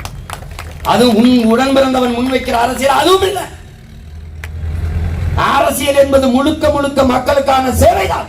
பெருந்தலைவர் காமராஜர் தாத்தா, அரசியல் என்பது மக்களின் மீது அதிகாரத்தை செலுத்துகிற விவகாரம் அல்ல, அது மக்களுக்கு ஆற்றப்படுகிற தொண்டு. இது எங்கள் உயிர் தலைவர் மேதகு பிரபாகரன், அவன் பேரனும் இவன் பிள்ளைகள் நாங்கள். அரசியல் என்பது அனைத்து உயிர்களுக்குமான தேவையும் அதை நிறைவு செய்யும் சேவையும் தான் எங்களின் அரசியல். என் அரசியல் எறும்புக்கு இருக்கு, உன்னை கடிக்கிற மூட்டை பூச்சி கொசுக்கு இருக்கு, புல்லு பூண்டுக்கு இருக்கு, நாய் நரிக்கு இருக்கு, பாம்பு கொக்குக்கு இருக்கு, எல்லாத்துக்கும் இருக்கு. உலகில் எல்லா உயிரினமும் இருந்தால்தான் மானுடன் வாழ முடியும். இது உயிர் சங்கிலி, உயிர் தொடர்பு, உயிர் சுழற்சி. இதாண்டா சூழியல், இதாண்டா உயிரியல், இதை அறிவதாண்டா அறிவியல், இதை உணர்த்துவதாண்டா அரசியல். இதாண்டா கத்துக்கு நீ. இதெல்லாம் ஒண்ணுமே தெரியாம எனக்கு ஓட்ட போட்டு வெள்ள வெட்டின்னு வச்சுக்க, நான் ஒரு வேலை செஞ்சுக்கிட்டு இருப்பேன். 10 ஆண்டு பசுமை திட்டம், பல கோடி பண திட்டம், ஏரிகள் தூர்வாரி எல்லாம் அரசு பண்ணி மக்கள் இயக்கமா மாத்துவேன். மாத்திக்கிட்டு எல்லாம் இந்த 100 நாள் வேலையெல்லாம் உட்கார்ந்து பல்லாங்குழியெல்லாம் ஆடிட்டு இருக்க முடியாது. மரக்கன்று நடணும், தண்ணி ஊற்றி வளர்க்கணும். 10 மரக்கன்று நட்டா பிராக்டிக்கலா 10 மார்க் போடுவேன். 100 கட்டா தமிழ் தேசிய குடிமகன் விருது கொடுத்து இவன் கொடுத்தால 10 லட்சம் 15 லட்சம் கொடுப்பேன். இந்தாடா, நீ உன் வீட்டில் மரத்தை வளர்த்துக்கியா ராஜா, என் மரம் நான் வெட்டுவேன், கையெல்லாம் வெட்டி நீ உழுதுக்கு போட்டுருவேன். சீனாவில் நான் சொன்ன உடனே சிரிச்சான், நான் வரைவில் கொடுத்தேன். சீனாவில் சட்டம் நான் எப்படி தெரியுமா, மரத்தின் கிளையை வெட்டினால் மனிதனின் கையை வெட்டுவது போல கொடுங்குற்றம்னு எழுதி போட்டு வந்துட்டான். நான் சொன்னேன், நீ என்ன இப்படிலாம் பேசுற, செஞ்சிருவேனா? ஓ மரமானாலும் பக்கத்து வீட்டுக்கு வந்துருச்சு தொந்தரவு பண்ணிருச்சுன்னு வெட்டினா கொண்டே வருவேன் நீ. அப்ப மரம் வெட்டணும், நான் வீடு கட்டணும், கட்டு. அங்க போ, மாவட்ட ஆட்சியர்கிட்ட போ, அங்க போய் என்ன சொல்ற, சரி மரம் வெட்ட ஐயா வெட்டணுமே, எத்தனை மரமே, எனக்கு 5 மரம் தேவை, எழுதி கொடு. அப்போ ஒரு அரசு ஒரு இது வரும் உத்தரவு. அப்ப நீ வெட்டணுமா, வெட்டு. 100 மரம் நட்டு 1 மரம் வெட்டு. 100 மரம் நட்டிட்டு வந்து காட்டு. 10 மரமா 1000 மரம் மரக்கன்றுகள் நட்டு காட்டு. அப்புறம் கையெழுத்து போட்டு கொடுப்பாரு, வெட்டிக்க. எப்படி? இதாண்டா தன்னலமற்ற அன்பான சர்வாதிகாரம். ஈழத்துல ஒரு மகன், ஒரு விடுதலை புலி மறவன் ஒரு தேக்கு மரத்தை வெட்டிட்டாங்க. ஒரு தேக்கு மரத்தை வெட்டிட்டான். என்ன செஞ்சிருப்பாரு நினைக்கிற தலைவர்? ஒரு 100 மரத்தை நட்டு விடுப்பா, ஒரு 1000 நட்டு விடுப்பா. இல்ல, 1 லட்சம் தேக்கு மரங்களை நட்டு வளர்க்கணும்னு உத்தரவு போட்டுட்டேன். நான் போய் நிக்கிற காலத்துல ஒரு குடத்துல தண்ணி வச்சுக்கிட்டு நட்டுக்கிட்டே இருந்தான். அவர் கதையை மற்ற தம்பிகள் சொன்னாங்க. அவன் என்னடா கஷ்டமா இருக்கு. இல்லைண்ணே, நாட்டுக்காக தான் நடுறேன், நான் செஞ்சது தப்பு தானே, தலைவரோட உத்தரவு நான் நடுறேன். அப்ப எவ்வளவு நட்டுருக்கேன்? 50,000 மரம் நட்டுட்டேனே, இன்னும் 50,000 தானே நான் நட்டுவேன். அது இல்லைன்னா சரி செய்ய முடியாது தம்பி, ஒழுங்குபடுத்த முடியாது, ஒழுங்கு செய்ய முடியாது. வளர்கிற ஒரு நாட்டை ஒழுக்கமும் நேர்மையும் உண்மையும் மிகுந்த நாடாக வளர்த்து வார்த்தை எடுக்க முடியாது. ஊழல் பெறக்கூடாது, லஞ்சம் பெறக்கூடாது, கூடாதுதான். ஆட்சியாளர் உமர்கிட்ட போயிட்டு உமர் சொல்றாங்க, ஒருத்தன் திருடினான் என்றால் அவன் கையை வெற்றா. எப்படி பேசுறாங்க, பார்க்க கோபமா இருக்குல்ல, படிக்கும்போது எரிச்சலா இருக்குல்ல. அடுத்த வார்த்தை கவனி, அவனே பசிக்காக திருடி இருந்தான் என்றால் ஆட்சியாளர் கையை வெட்டுறாங்க. இப்ப எத்தனை பேர் வெட்டுறது? கட்சியில் இருக்க எல்லா பேரும் மொட்டை கையோட தான் நிற்கிறாங்க. தனி ஒரு மனிதனுக்கு உணவில்லை என்றால் ஜகத்தினை அளித்திடுகிறான் பாட்டன் பாரதி. இங்க 28 கோடி மக்கள் இரவு உணவு இல்லாம தூங்குறாரு. எத்தனை பேரடா கொள்றது? நம்ம மதம் கடந்த மனிதம், அதுதான் புனிதம். அங்க நீ வரணும். நல்லா கவனிச்சுக்க. மதம் ஒரு அவின், அது இரக்கமற்றவர்களின் இதயம். ஐயா பெரியார் அவர்கள் கள்ளு சாராயம் குடித்தால் கூட அந்த போதை படுத்து எழுந்தால் தெளிந்து விடும். ஆனா மதம் சாதி போதை ஏறினார் செத்து சுடுகாடு பாடையில போனாரும் போவாங்க. ஏன்? தேவருக்கு ஒரு சுடுகாடு, தேவேந்தருக்கு ஒரு சுடுகாடு, நாடாருக்கு ஒரு சுடுகாடு, கோனாருக்கு ஒரு சுடுகாடு, படையாச்சிக்கு ஒரு சுடுகாடு, பறையருக்கு ஒரு சுடுகாடு, கவுண்டருக்கு ஒரு சுடுகாடு. சேர்த்து சுடுகாடு போனாலும் போன ஜாதியோட தாண்டா போகுது. கொடுமைடா கொடுமை. இஸ்லாமுக்கு ஒரு புதைப்பிடம், கிறிஸ்தவருக்கு ஒரு அடக்கம் செய்யும் இடம், இந்துக்களுக்கு ஒரு அடக்கம் செய்யும் இடம். பார், இந்த சமூகத்தை எப்படி ஓர்மை செய்வது அதனை யோசி. தமிழர் ஒன்றானால் அவர் வாழ்வு பொன்னால், இல்லையே மன்னால். That's all your honour.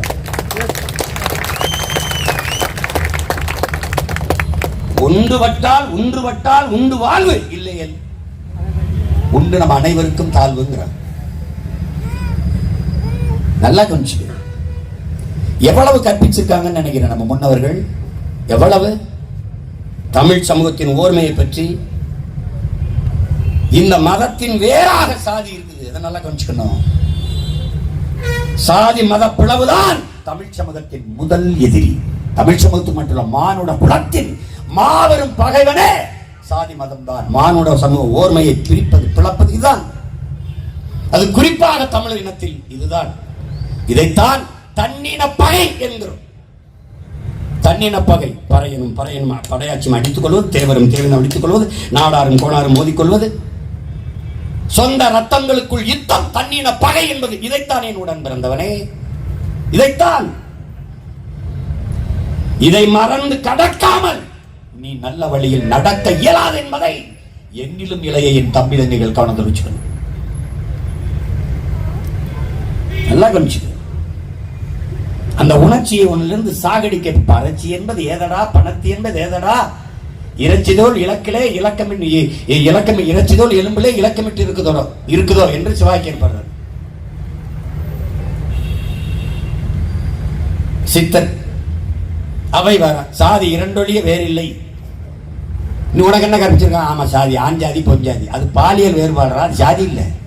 ஆண்பால் பெண்பால் பாலியல் வேற்றுமை. சாதி இரண்டொழிய வேறில்லை சாற்றிருந்தால் நீதி வலுவா நெறிமுறையில் இட்டோர் பெரியார் இடாதார் இழிகுலத்தர் பட்டாங்கில் உள்ளபடி மேதினியில் இட்டோர் பெரியோர் இடாதார் இழிகுலத்தோர் பட்டாங்கில் உள்ளபடின்னு பண்ணுவாங்க. இட்டோர் பெரியோர், என்னிடத்தில் இருக்கிற செல்வங்களை பிறருக்கு எடுத்து ஈகிறவன் கொடுக்கிறவன் உயர்ந்தவன். தனக்கு என்று பதுக்கி ஒதுக்கிற கஞ்ச பிசுனாரி தான் ஈனப்பிறவி இழிசாதி, அவன் தான் தாழ்ந்தவன். அவை ஏன் உயர்ந்தவன்? கொடுக்கும் போது கை உயர்ந்து இருக்கிறது. கொடுக்கும்போது கை உயர்ந்து, இட்டோர் பெரியோர் அப்படி இருறான், கை உயர்ந்து இருக்குங்கிறான். இது பாரதி கிட்ட சொல்லிட்டான், கொடுக்கிற கை உயர்ந்தது, வாங்குற கை தாழ்ந்ததுன்ட்டு. அவன் நம்ம மாதிரி அவன் என்ன பண்ணிட்டான் தெரியுமில்ல, எடுக்கிற கையும் உயர்ந்தா இருக்கும், நீ வை எடுத்துக்கிறேன் மட்டக்கு இருக்கு தானே, எடுக்கிற கையும் உயர்ந்தா இருக்கு. அதுதான் நம்ம தாத்தா பட்டுக்கொட்டை, வசதி படைச்சவன் தரமாட்டான், வயிறு வகிச்சவன் விட மாட்டான்ட்டு. இப்ப அதான் நடந்துட்டு இருக்கு இந்த போர். அவன் வந்தான், நம்ம பாரதி வந்தான், சாதிகள் இல்லையடி பாப்பான்னா, குல தாழ்ச்சி உயர்ச்சி சொல்லல் பாவம்னா. இந்த திராவிட வந்தான், சாதிகள் இல்லையடி பாப்பா. இப்படி பாடிய பாரதி நம் பாட்டனை பாப்பான்னு சொல்லி கொடுத்தது யாரு? இந்த திராவிட திருவாளர்கள். ஏன் சாதி இல்லைன்ட்டான்ல, சாதி இருந்தால்தான் இவனை பிளந்து பிரித்து போட்டு இவன் அதிகாரத்துக்கு வர முடியும், வலிமை பெற முடியும்.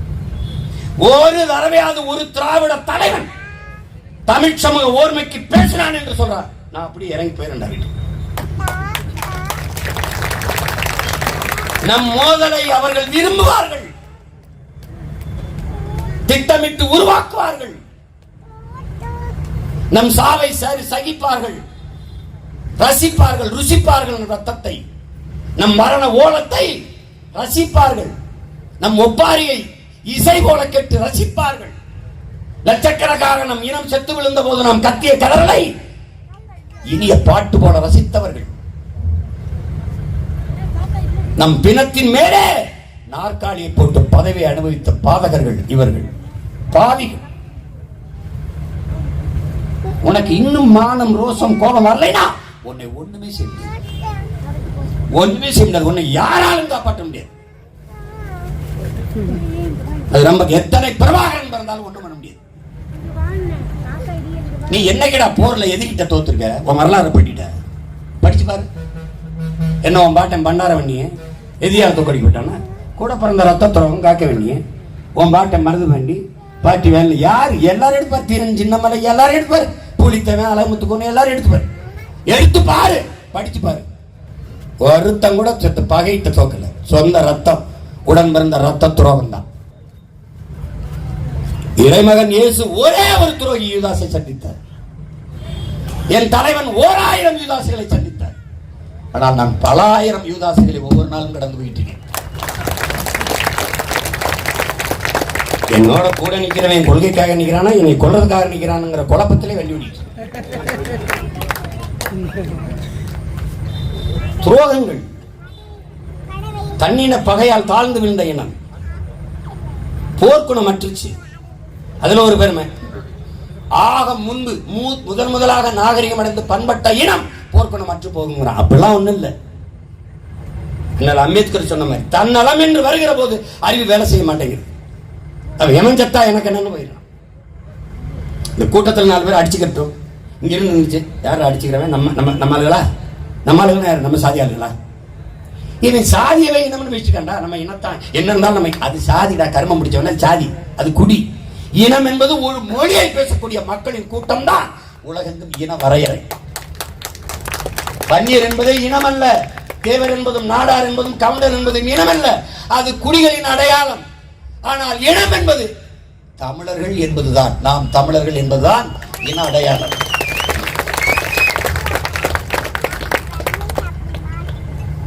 ஒரு மலையில நினைக்கிறேன், ஒரு நீரை குடிக்கிறோம், ஒரே காத்து அதை சுவாசிக்கிறேன். பறைய நான் சுவாசிச்சு விட்ட காத்த தாண்டா படையாச்சி நீ சுவாசிக்கிற. அங்க இருக்கிற ஒருத்தன் சுவாசிச்சு விட்ட காத்தாண்டா நான் சுவாசிக்கிறேன். என்னடா கொடுமை.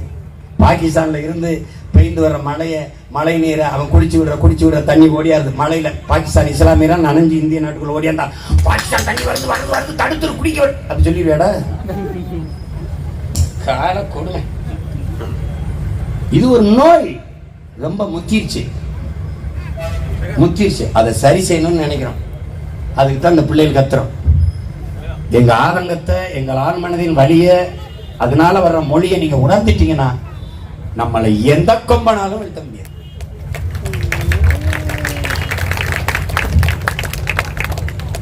இதெல்லாம் என்ன, இதெல்லாம் வெட்டி கட்சிகள், இதெல்லாம் குச்சிகள். பயந்து சாகுறான். ஓட்டுக்கு 5000 கொடுத்துக்கிட்டு சோறு கொடுத்து கூட கொடுத்து வாடா நின்று பேசுறான்.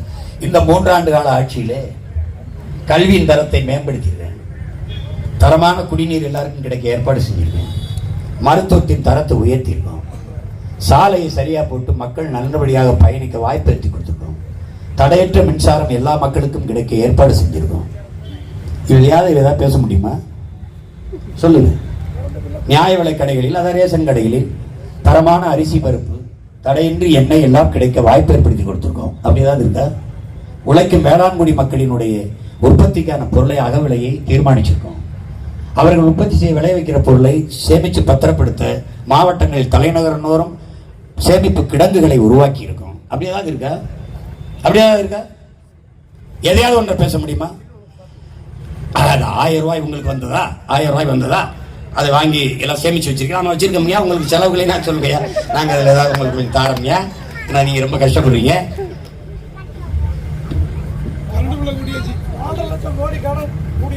அப்ப நீங்க என்ன செய்யணும்? இதை கடக்கணும். மதம்ங்கிறது ஒண்ணும் கிடையாது, நத்தி. தம்பி, மனித வாழ்க்கைக்கு அவசியம் தம்பி சாதி மதம் கிடையாது தம்பி.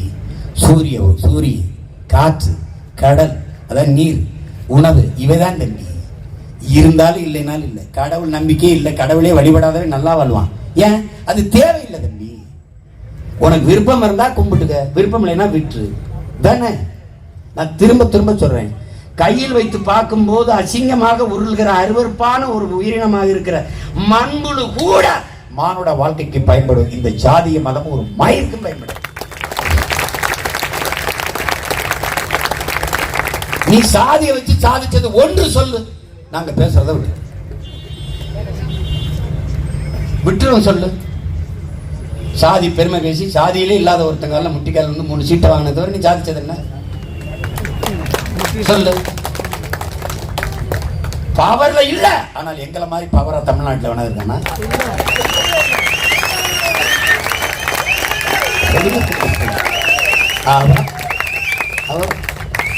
ஏன் ஜெயிச்சு அதிகாரத்தில் இருக்கிறவனோட இவன் ஜெயிச்சிருவான்னு நினைக்கிற ஒரு பையன் இருக்குல்ல, இவன் ஜெயிச்சா என்ன செய்வாங்கிற ஒரு கற்பனை இருக்குல்ல உனக்கு, அதை தாண்டி செய்வேன். அது தெரியுமா அவனுக்கு? ஜெயலலிதா அம்மையார இந்த சொத்து குவிப்பு வழக்குல தூக்கி கர்நாடகாவில் அடைச்சுட்டான். அவங்க அந்த ஈழப்படுகொலை இதுக்கெல்லாம் அவங்க கடுமையாக கொஞ்சம் பேசிட்டாங்க. அந்தப்ப என்ன பண்ணிட்டான், சிங்களெல்லாம் லட்டு கொடுத்து கொண்டாடிட்டான். அப்போ அந்த எதிர்கட்சி தலைவர் ஒருத்தன், ஜெயலலிதா சிறைக்கு போனதுக்கு இப்படி கொண்டாடிட்டு இருக்க, அதுக்கு பின்னாடி சீமான்னு ஒருத்தன் வந்துக்கிட்டு இருக்கான். அவன் சொல்லியிருக்கான் அந்த பேட்டியில், அவன் வந்துட்டான்னா என்ன உங்க நிலைமைன்னு யோசிச்சு பார்த்தீங்களா, பார்த்து ஆடுங்கன்ட்டு போயிருக்கான். உன்னை விட அவனுக்கு நல்லா தெரியுது. அல்லாஹ் கொஞ்சம் ஓர்மையை பற்றி நம் முன்னோர்கள் சொன்னது மாதிரி யாருமே சொல்லல. திரை இசை பாடல ஐயா வாலி, உன்னா இருக்க கத்துக்கணும், இந்த உண்மையை சொன்னா ஒத்துக்கணும், காக்கா கூட்டத்தை பாருங்க அதுக்கு கத்து கொடுத்தது யாருங்க, ஒன்னா இருக்க கத்துக்கணும். இதை விடவெல்லாம் எளிமையா ஒன்று சொல்லணுமா? உலகத்துல காக்கையை உதாரணம் காட்டி கத்து கொடுத்தது தமிழனுக்கு தான். 4 பசு மாடு ஒரு சிங்கம், இந்த கதை 5ஆப்புல பாடம். நீ படிச்சாலேன்னு தெரியும், நான் படித்தேன். 4 மாடு ஒன்னா சேர்ந்து மேயும், சிங்கம் வரும், 4 மாடு சேர்ந்து குத்தி விரட்டி விட்டுரும். அதுகளுக்குள்ள சண்டை, தனித்தனியா மேயும். நான் சிங்கம் 4 மாட்டையும் அடிச்சு சாப்பிட்றோம். இதான் தம்பி கோட்பாடு. நீ படையாச்சி, நான் பறையன், நான் கவுண்டேன், நீ கோனாரு, நீ தேவரு, அடிச்சு திங்கிறான் தம்பி திராவிட நாயி. திராவிட பண்ணி அடிச்சுக்கிட்டுதான் நீ ஒன்னா நில்லு, ஒத்த கொம்புல சுத்தி தூக்கி ஆந்திராக்கு போடா, கேரளா போடா, கர்நாடகா போடா, அங்க போடா, போடா. சரி, வயசான அப்பா படுத்து கிடக்குறாரு, 4 மயங்க சாக போறாரு. மயங்கள்கிட்ட ஒற்றுமையை வலியுறுத்திட்டு போகணும், அவங்க ஒன்னா இருக்கணும், அடிச்சுக்கிற கூடாது. போய் அந்த விறகட்டை தூக்கிட்டு வாங்குறாரு. விறகட்டை தூக்கிட்டு வந்து உடங்கிடாங்கிறார். உடைக்கிறான், உடைக்க முடியல. 4 பேரும் சேர்ந்து அடிங்கடாங்கிறார், உடைக்க முடியல. அப்பா சொல்றாரு, கட்டை வந்து ஒவ்வொரு கட்டையா பிரிச்சு அடிக்கடாங்கிறாரு. ஒவ்வொரு கட்டையா பிரிச்சு அடிக்கணும், சடக்கு சடக்கு சடக்கு சடக்குன்னு உடஞ்சி போகுது. இதாண்டா மகன வாழ்க்கை. நீங்க ஒவ்வொரு கட்டையா போனீங்கன்னா உடச்சு போடுவாண்டா, ஒன்னா கட்டா இருந்தீங்கன்னா ஒண்ணும் பண்ண முடியாது. அவன்தாண்டா படையாச்சி என்று, பறையர் என்று, நாடார் என்று, கோனார் என்று, தேவர் என்று, செட்டியார் என்று, பிள்ளை என்று, முதலியார் என்று, வண்ணார் என்று, நாவிதர் என்று, குறவர் என்று, கவுண்டர் என்று பிரிஞ்சு இல்லாம தமிழர் என்று நின்றால் செத்தாண்டா. இது அதான் எங்கள் வாழ்வும் எங்கள் வளமும் மங்காத தமிழ் என்று சங்கே முழங்கு. எங்கள் பகைவர் எங்கோ மறைந்தார், இங்குள்ள தமிழர்கள் ஒன்றாதல் கண்டே. எப்படி இப்ப நடுங்கிறான் பாரு, ஏன் தமிழனை ஒன்றாக்கி வர்றான் சீமா. அது இன்னைக்கு இல்ல, நாளைக்கு இல்ல, நாளை மறுநாள் நடந்துரும். படையாச்சி கூட்டம் போட்டால் பறையர் என்று கேட்க மாட்டான், பறையர் கூட்டம் போட்டால் படையாச்சி நீ கேட்க மாட்டான். ஆனால் அடே வட மாவட்டத்தில் சீமானுங்கிற தமிழ் மகன் போடும் போது 2 பேரும் ஒரு பக்கத்தில் இவ்வளவுதான். இந்த உணர்ச்சி கீழானது, அது கீழே, அதை மேலோங்க விடாத. நீ இந்த உணர்ச்சியிலிருந்து வெளியில வா. கண்ணாடிக்கு முன்னாடி நின்று கேளு, நான் யார்? என்னைக்கு உன் சிந்தனைக்குள் இருக்கிற சாதி மத உணர்ச்சி சாகுதோ அன்னைக்கு உனக்குள்ள கேள்வி வரும், நான் யார்? ஹூ ஆம் ஐ? அப்ப என்ன தோணும்? அது சொல்லும், சாதியாவ நான் இல்லை, நான் பறையரும் இல்லை, படையாட்சியும் இல்லை, தேவரும் இல்லை, தேவேந்திரம் இல்லை, நாடாரும் இல்லை, கோணாரும் இல்லை, நான் இந்து இல்லை, இஸ்லாம் இல்லை, கிறிஸ்துவம் இல்லை, இது நாடாரும் இல்லை. அப்ப நான் யார்? அது சொல்லும், நான் நீ தமிழன், நான் தமிழன், நான் தமிழன். அப்ப என்னைக்கு உனக்கு தேசிய உணர்ச்சி வரும்? சாதி மத உணர்ச்சி என்னைக்கு சாகுதோ அன்னைக்கு உனக்கு தமிழர் என்கிற தேசிய இன உணர்ச்சி வந்துடும். வந்துருச்சா அரசியல் வலிமை வந்துடும், அரசியல் வலிமை வந்துருச்சா அதிகார வலிமை வந்துடும், அதிகார வலிமை வந்துருச்சா எல்லாம் நீ நினைக்கிறது நடந்துடும். இப்ப தமிழ் தேசியம்னா என்ன, திராவிடம்னா என்னன்னு சொல்ல தெரியாத தெரியாத போய் நம்ம எதுக்கு போய் இப்ப மக்கமானவன்ட்ட போய் பதில் சொல்லு பதில் சொல்லு, இந்த கேள்விக்கு என்ன பதில்னா அவன் தான் தெரியலையே. அதுக்கு மேல என்ன செய்யுது? நான் சொல்றேன், இது தேசம் தமிழ் தேசம், நாடு தமிழ்நாடு, இந்தியா முழுமைக்கும் இந்த துணைக்கண்ட முழுமைக்கும் பரவி நான் வாழ்ந்தேன். அந்த கதையை விட்டு அதை விட்டு இது என் நாடு, தமிழ்நாடு, தமிழ் தேயம், தமிழ் தேசம். இங்கு வாழுகிற மக்கள் அவர்களுடைய மொழி, கலை, இலக்கியம், பண்பாடு, தொன்று தொட்ட வேளாண்மை, மெய்யியல் கோட்பாடு, அது வழிபாடு. அவருடைய காட்டு வளம், கனிம வளம், நீள வளம், நீர் வளம், மண் வளம், கடல் வளம், இவற்றை மலை வளம், இவற்றை காப்பது. அனைவருக்கும் கல்வி, கல்விக்கேற்ற வேலை, வேலைக்கேற்ற சம்பளம், அதை கொண்டு பெருமை மிக்க வாழ்வை கொடுப்பது. பெண்களுக்கான உரிமை, பாலியல் வன்கொடுமை இல்லாது, மது மத போதை இல்லாது ஒரு தூய சமூகம் படைப்பது, இந்த ஏழ்மை வறுமையை ஒழிப்பது. புரியுதா? இப்படி இதுக்கு ஒரு அரசியல் இருக்கு பாரு. இந்த அரசியல் தமிழ் தேசம், தமிழ் தேச அரசியல். இவ்வளவுதான். இப்ப என் மொழி செத்துருச்சு, மீட்கணும். தமிழ் தேச அரசியல். என் தாய் சாக கிடக்கும் போது எப்படியாவது எவ்வளவு செலவழிச்சாலும் என்ன பண்ணாலும் ரத்தம் இல்லை, நான் கொடுக்குறேன், என் தங்கச்சி கொடுப்பா, என் தம்பி கொடுப்பா, எப்படியாவது என் தாயை உயிர்ப்பிச்சிடணும். அதான்டா தமிழ் தேச அரசியல். கண்ணு முன்னாடி என் மலை களவு விடக்கூடாதா? விடக்கூடாது. நம்ம பிள்ளைக்கு வச்சுட்டு போனோம்டா, நம்ம நிலம்டா, அரைக்கிறோம் இடம் தான் இருக்கு, காப்பாற்றணும். தமிழ் தேச அரசியல். தமிழ் தேச பிள்ளைகளின் துடிப்பு, தவிப்பு. அதான்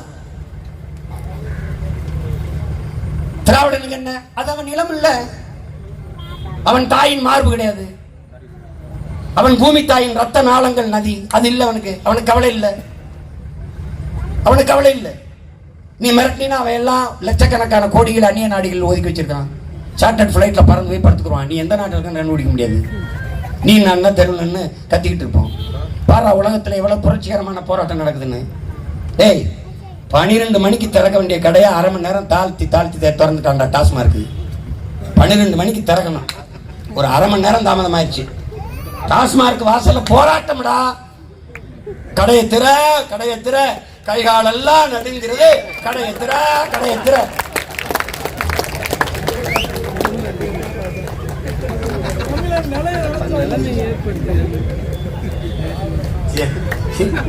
காவிரில தண்ணி தரல போறாங்க, முல்லை பெரியாற்றுல வரல போறாங்க. லட்சக்கணக்கான பேர் விவசாயி சேர்த்து போயிட்டேன். தூத்துக்குடியில பெருவில எதுக்கும் பாரு, அரை மணி நேரம் தாமதம், அரை மணி நேரம் தாமதம். எப்படி பாரு, எப்படி பாரு சமூகம் முன்னேறி இருக்கு பாரு. எப்படி இத எப்படி சரி செய்யறது மட்டும் யோசி. எப்படி சரி செய்வ? அது என்ன மாசானு வகுப்புக்காக சொன்னது உனக்கு சொல்லி முடிச்சிடுறேன். உலகில் எந்த உயிரினமும் போர் செய்யறதில்லைங்கிறான். அப்ப இந்த போர் என்பது மனித மனங்களின் வக்கிரம்ங்கிறான். போர் என்பதே மனித மனங்களின் கொடிய சிந்தனை வக்கிரம்டாங்கிறான். அதுல இந்த அறிவியல் நாம் ஏற்றுக்கொண்டிருக்கிற விஞ்ஞானம், இயற்கையை போதிப்பது, இயற்கையை பற்றி புரிந்து வைத்திருப்பது என்பதே நாசமாக்குவது. விஞ்ஞானம், வளர்ச்சி, அறிவியல், தொழில் வளர்ச்சி எது? சிப்காட், ஏர்போர்ட், அங்க 8 வழிச்சாலை, அணுவுல இந்த மாதிரியான நச்சு ஆலைகளை நிறுவதே இவனுடைய இயற்கையை புரிந்து வச்சிருக்கிற அறிவியல். அப்படி எப்படி சொல்றாரு? எல்லாவற்றையும் நாசமாக்குவதாண்டா இந்த அறிவியல் நமக்கு கற்பிக்கிற. இந்த இயற்கையை பற்றி இவங்க கற்பிக்கிறது இந்த அறிவியல். அது எப்படிப்பட்டது என்றால், ஒரு எலும்பு கூடை சுமந்து நிற்கிற பிசாசுக்கு சமமானதுங்கிறார். எலும்பு கூட்டை பிடிச்சிருக்கிற பிசாசுக்கு சமம். அந்த நிலைதான் இன்னைக்கு இங்க நடந்துகிட்டு இருக்கு. இதை மாத்தணும். நீ மதத்துக்கு வாக்கு செலுத்துற, சாதிக்கு வாக்கு செலுத்துற, ஆனால் உன் மொழி செத்து போனது, அதை பத்தி நீ கவலைப்படுறியா? செத்தா பரவாயில்ல, மலைக்கு போனா பரவாயில்ல, நீர் உறிஞ்சி விற்கப்படுறது போனா பரவாயில்ல, படிக்க தரமான கல்வியில போனா பரவாயில்ல, மருத்துவம் கிடைக்கல தாய் தந்தை இருக்கு பரவாயில்ல, நடக்க சரியான பாதை இல்லை, சாலையெல்லாம் சவக்குழியா இருக்கு பரவாயில்ல, உணவு நஞ்சாய் போச்சு பரவாயில்ல. எது செத்தாலும் சரி, என் சாதியும் மதமும் செத்து விடக்கூடாது என்று நினைத்தால் உன்னை என்னவா நினைக்கிறது? எப்படி கருதுறது? எப்படி சரி பண்றது? சொல்லு. தமிழ்நாட்டில் உயர்ந்த எண்ணிக்கையில் இருக்கிற சாதிக்காரர்கள் மலைக்கு முன்னாடி நின்று இந்த சாதிக்காரன் சொல்றான், கடகடன் வளர்ந்து வானா வளர்ந்துருமா? சொல்லு. ஆத்து மணல் நீ 1/2 அடி உயர்ந்து வா என்றால் உயர்ந்துருமா? வராது. 3வது முறையாக நான் பிரதமர் ஆயிட்டேன் என்று ஐயா மோடி உத்தரவு போட்டால் மலைகள் மணலும் உருவாகி வந்துருமா? வளர்ந்துருமா? என்னப்பா பிரச்சனை? ஏகப்பட்ட பிரச்சனை இருக்கு நாட்டில். இது வேற பிரச்சனையா? உதயநிதி எங்க பேசிருக்காரு கேள்வி, நம்ம எல்லாரும் போவோம், அங்க போய் கை தட்டிட்டு வருவோம். என்ன உங்க பிரச்சனை? யாரு யாரு யார் போன்ல பேசுறது? இங்க வந்து அதே போன்ல இங்க வந்து பேசு, இங்க வா. எங்களெல்லாம் பார்த்தா நான் பைத்தியக்கார பயில மாதிரி சட்டை கழிச்சு போட்டு தெரியுற மாதிரி தெரியுதா?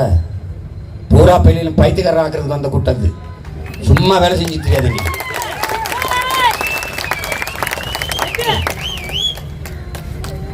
கேட்கிறவன் கேட்காதவன் எல்லாருக்கும் சேத்தாண்டா கத்திக்கிட்டு இருக்கீங்க. எனக்கு ஓட்டு போடுறேன் போடாதவன் எல்லாருக்கும் தான். எங்க கோட்பாடு அது இல்லை. எங்களுக்கு பின்னாடி வர சந்ததியில் தான். ஏதோ நாம் தமிழன் கட்சி வச்சுட்டா தமிழருக்கு மட்டுமே இல்லை, சீமான் ஆட்சிக்கு வந்துட்டா நாம் தமிழர் கட்சிக்காரன் ஆரம்பிச்சுட்டா கர்நாடக கரண்ட் இல்லையா? கல்வி எல்லாருக்கும் தான். தெலுங்கர், மலையாளி, கன்னடர், துளுவர், பீகாரி, குஜரி எல்லாருக்கும் தான் கல்வி, தரமான கல்வி. எல்லாருக்கும் சரியான சம்மான மருத்துவம். என் நாட்டு குடிகள் எந்த நாட்டில் எந்த மாநிலத்தில் வாழ்கிறோமோ அந்த நாட்டின் மக்களோட அந்த நாட்டு மாநிலத்திற்கு கட்சியோடு கரைந்திருக்கிறோம். எந்த மாநிலத்தில் எங்களுக்கு தனித்த அரசியலோ அதிகாரமோ வலிமையோ இல்லை. அது மாதிரி இங்க வாழ்கிற நீங்கள் பல ஆண்டுகளாக அடிமைப்பட்டு கிடக்கிற தமிழ் தேசிய மக்கள் எங்கள் உரிமைக்கு எங்கள் விடுதலைக்கு அரசியல் செய்யும் போது எங்களோடு இணைந்து பயணிக்க நீங்கள் கடமைப்பட்டவர்கள். மன்னர் கட்டபொம்மன் படையிலே என் தாத்தன்கள் என் பாட்டன்கள் வெள்ளையத்தேவனும் சுந்தரலிங்கமும் தளபதியாக இருந்தது போல எங்கள் படையில் எத்தனை தளபதியும் இருங்க. ஆனா மன்னன் நாங்க தான். பலர்கள் சொல்லிக்கணும் உனக்கு என்ன குழப்பம்? எல்லோரும் வாருங்கள், ஒரு தாய் பிள்ளைகளாக கூடி வாழுவோம். ஆனால் எங்கள் தாய் நிலத்தை நாங்கள் தான் ஆளுவோம். எல்லோரும் ஒன்றாக நிற்போம், எல்லோரும் ஒன்னா நிற்போம். நாங்க தான் சற்று முன்னால் நிற்போம். ஏன் இது என் நிலம். நாங்க வந்தா இப்படிதான் பண்ணுவியா? என் மொழியை சாவிட்டுறியா? இப்படி கொண்டுட்டு போயிருவியா? 133 பேர் ஆம்சாங் அறியப்பட்ட நல்ல ஒரு தலைவராக இருந்தனால பளிச்சுன்னு வெளியில் தெரிஞ்சிருச்சு. அதுக்கு முன்னாடி 130 பேர் செத்துருக்க. அவனுக்கு யாருக்கா தெரியுமா? இவர்களை மாறி ஒரு கொடுங்கோளர்கள். நீ எங்கே ஹிட்லர் முசோலினிலாம் தேடிட்டு இருக்கீங்க? இவங்க தாண்டா ஹிட்லர் முசோலினியை தாண்டியவர்கள். அவனவன் பிறந்த தேசியனத்திற்கு உண்மையா இருந்தான். இவன் ஒரு இனத்திற்கு ஒரு இடத்துல உண்மையா இருந்தது சொல்றான். வெற்று வாக்குறுதிகளை ஏமாற்று வாக்குறுதிகளை கொடுப்பார்கள். நீ நம்பி 500 1000 அல்லாடி காசுக்கு விற்கிறேன். பணத்தை வாங்கி கொண்டு பணத்திற்கு வாக்கு உன் இனத்திற்கு தூக்கு என்பதை நீ நினைவில் வைத்துக் கொள்ளணும். நீ வாக்கு போடல, உனக்கு நீ வாக்கிரிசிய போடல, என்ன உனக்கு தருவான்? இத்தனை நாள் தேர்தல் நடக்குது, 10 நாளா நாங்க இருந்து கத்துறோம். ஏன் இன்னைக்கு தான் தம்பி உதயநிதி வந்திருக்காரு? ஏன் இத்தனை நாளா வரல? ஏன் வரல? ஈரோடு கிழக்குக்கெல்லாம் வந்த ஐயா ஸ்டாலின் இங்கேயும் வரல. ஏன் வரல? ஏன் வரல? ஏன் வரல சொல்லு. ஒரு கட்சியின் தலைவன், ஒரு அது தேசிய கட்சி, அகில இந்திய கட்சி அறியப்படுது பகுஜன் சமாஜ். இப்ப நான் கேட்கிற ஒரு கேள்விக்கு சொல்லு. அம்மா மாயாவதி உத்தரப்பிரதேசத்தின் முதல்வர். இப்ப இந்த நாட்டின் முதல்வர், இந்த மாநில முதல்வர் ஆம்ஸ்டாங் கொலைக்கு போயிருப்பாரா இல்லையா? ஏன் நீங்க பார்க்கல? ஏன் நீங்க போய் பார்க்கல? ஏன்? அவர் உங்க ஆளு இல்லை, உங்களை ஏத்துட்டாரு.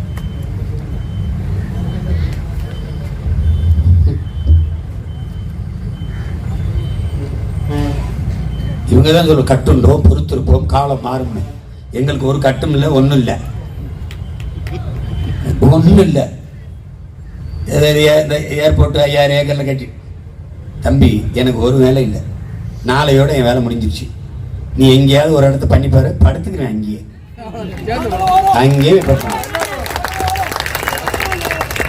நட்டுருவா போட்டுருவா. 8 விழிச்சால ஏன் பேனாவை எழுதி உள்ள வைக்க வேண்டியதான கடல் உள்ள?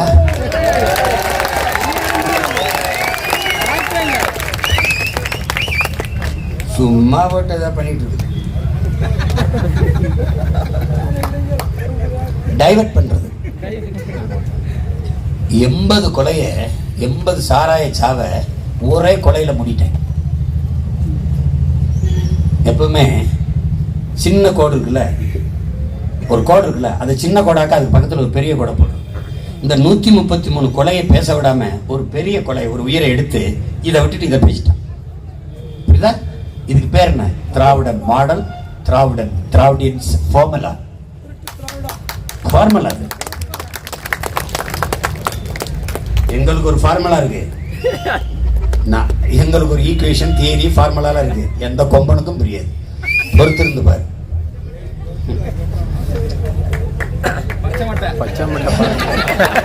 அப்ப மொத்த பணையும் மொட்டையா தரும். பச்சை மட்டையை அடிக்கிறீங்களா?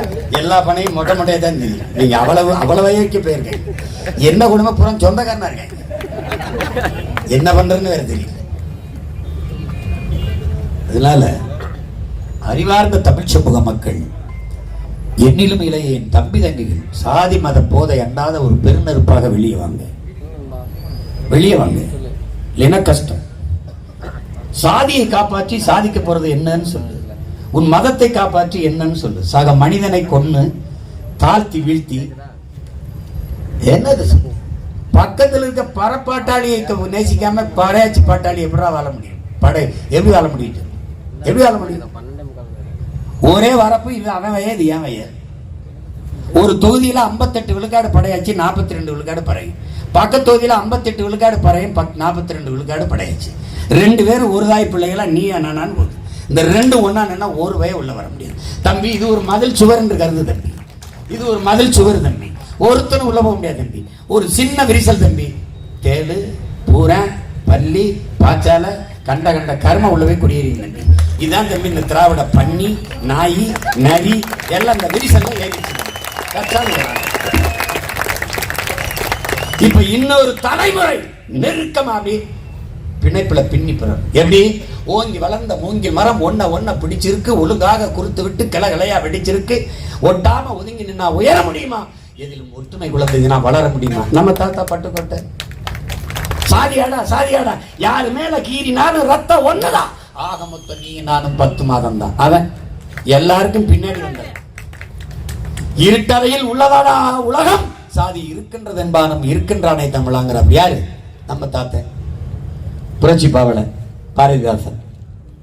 கடவுள் வெறி சமய வெறி கண்ணன் நிகர் தமிழுக்கு நோய் நோய் நோயே, இடை வந்த சாதி எனும் இடர் ஒளிந்தால் ஆள்வதனும் தாய் தாய் தாயங்கிறான். எந்த தாய்? தமிழ் தாய். நீ தாய் எதே ஒரு தாய் நினைச்சுட்டு இருக்காத, உன் தாய் தமிழ் தாய். அவதான்டா ஆள் வாங்குறான். அதை விட அது இடை வந்ததுங்கிறான். தமிழுக்கு அமுதென்று பேர், அந்த தமிழ் இன்பத்தமிழ் எங்கள் உயிருக்கு நேர்.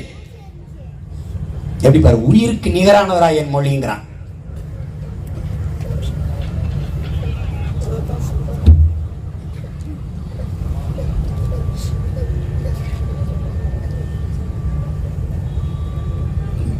அதாவது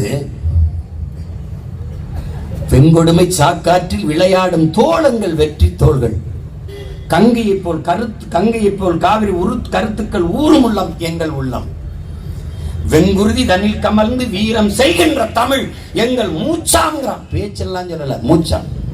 தமிழ் என் மூச்சு, தமிழ் என் உயிர் என்று பாடிய பெரும்பாவலன். அந்த பாவலன் என்ன சொல்றான் பாரு, புரட்சி பாவலன். சாதி ஒழித்தல் ஒன்றுங்கிறான். முதல்ல சாதி ஒழித்தல் ஒன்று, நல்ல தமிழ் வளர்த்தல் மற்றொன்று. ஆனா தமிழ் எங்கள் உயிருக்கு நேர், உயிர்னு சொன்னவன் முதல்ல எப்படி பாடி இருக்கணும்?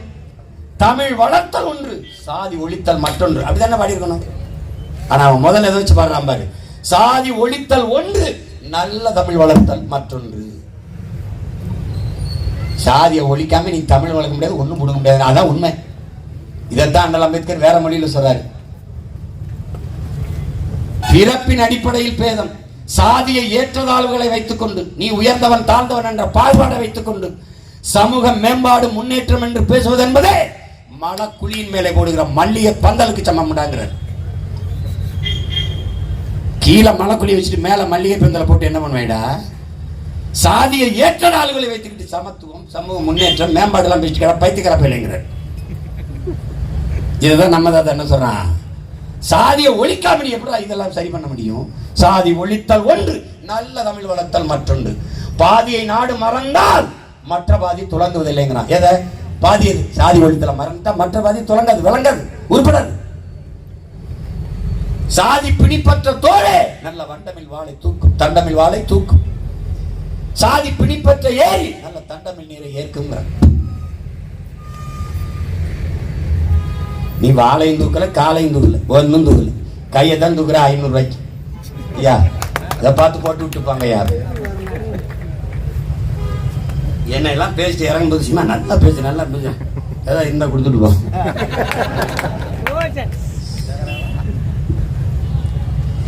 வலிக்கதான் செய்யுது, சரி செய்யாம சாக முடியாதுல்ல, விட்டு போக முடியாதுல்ல, விட்டு போக முடியாது. சொல்லுவான்ல அந்த கிழமை அந்த ஈமானுக்குள்ள ஏதோ துடிச்சிட்டு கிடக்குதுங்க, அதான் உசுரை விட மாட்டேங்குது. இந்த சீமானுக்குள்ள ஒரு ஈமான் இருக்கு, அது விட மாட்டேங்குது. எப்படி உங்களை சரி செய்யாம போக கூடாதுன்னா சரி பண்ணிட்டு தான் போவேன். நீ ஒன்றும் கவலைப்படாத, உறுதியா வெல்லும் தம்பி. இவன் நமக்கு ஓட்டு போட்டே தீர்ற காலம் உருவாயிருந்த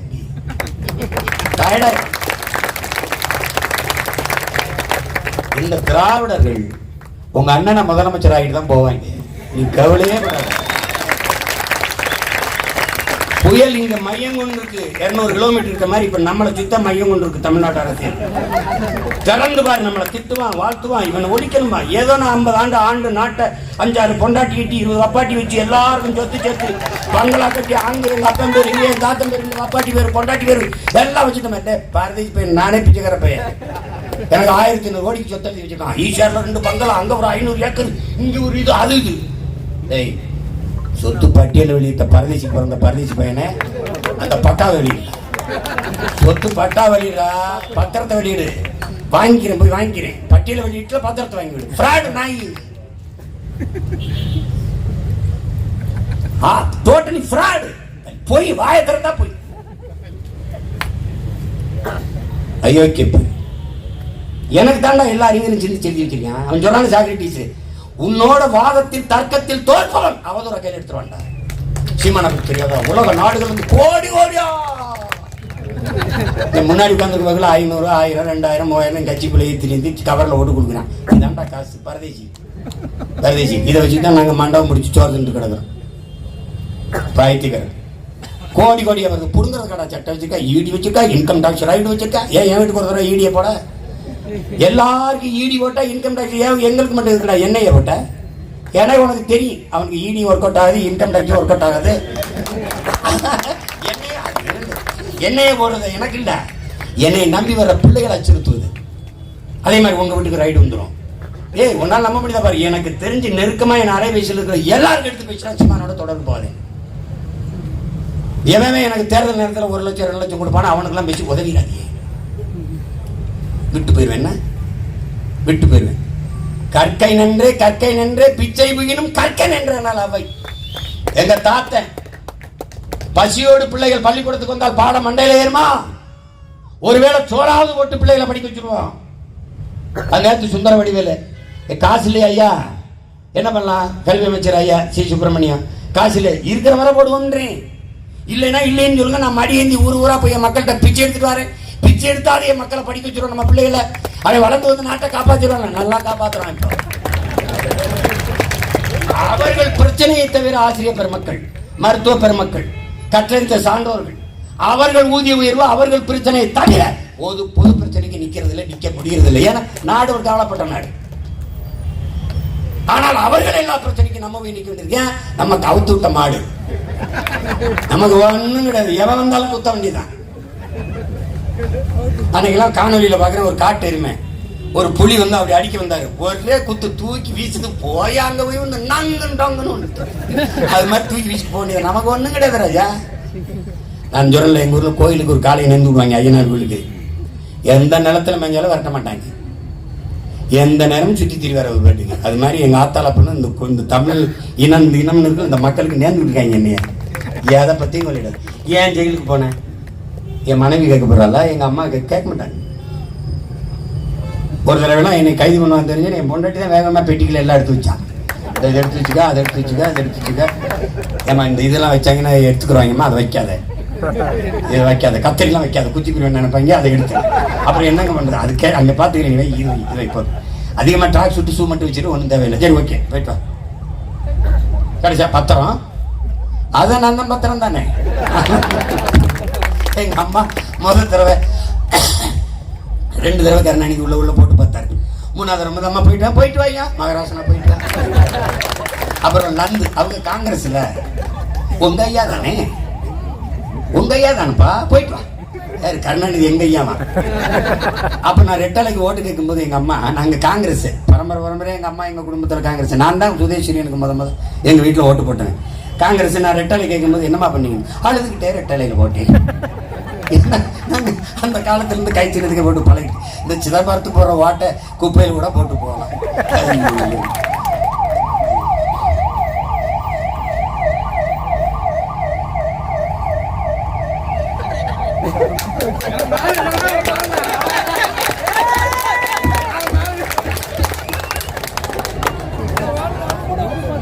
ஏத்தம் ஒரு நாள் இந்த வண்டியில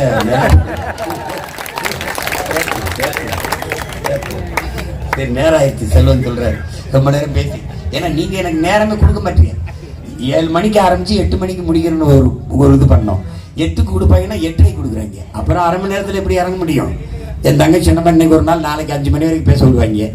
அதுக்கப்புறம் என்ன பண்ணுவாங்க தெரியல. ஏதோ பார்த்து பண்ணி விடுங்க நியாயமாரு, பார்த்து பண்ணி விடுங்க, ஒரு ஓட்டை போட்டு விடுங்க.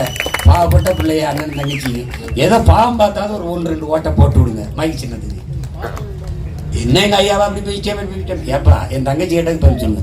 ஒரு இடத்துல நாங்க தோக்கடிச்சோம்ங்கிறீங்க, மீதி இடத்துல எப்படி யாரால தோற்றீங்க?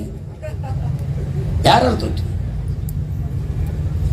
நாங்க யாரையும் தோக்கடிக்க இல்லை, நாங்க ஜெயிக்கிறது தான் நின்றோம். எங்க கோட்பாடு அதுதான்.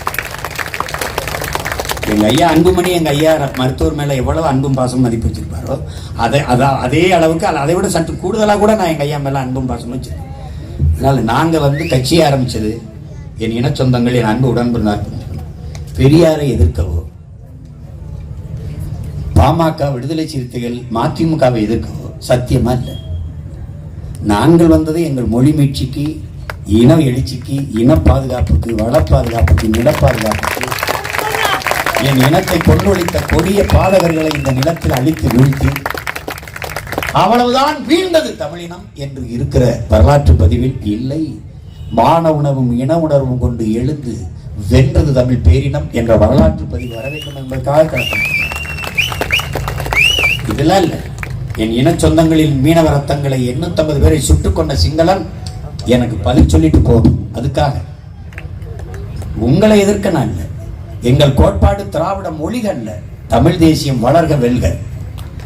பெரியார் ஒழிக என்பதல்ல எங்கள் தத்துவ நிலைப்பாடு முழக்கம். பிரபாகரன் வாழ்க, இந்தி ஒழிக, சமஸ்கிருத ஒழிக அதல்ல, தமிழ் வாழ்க, தமிழ் வெல்க. இதான் முழக்கம்.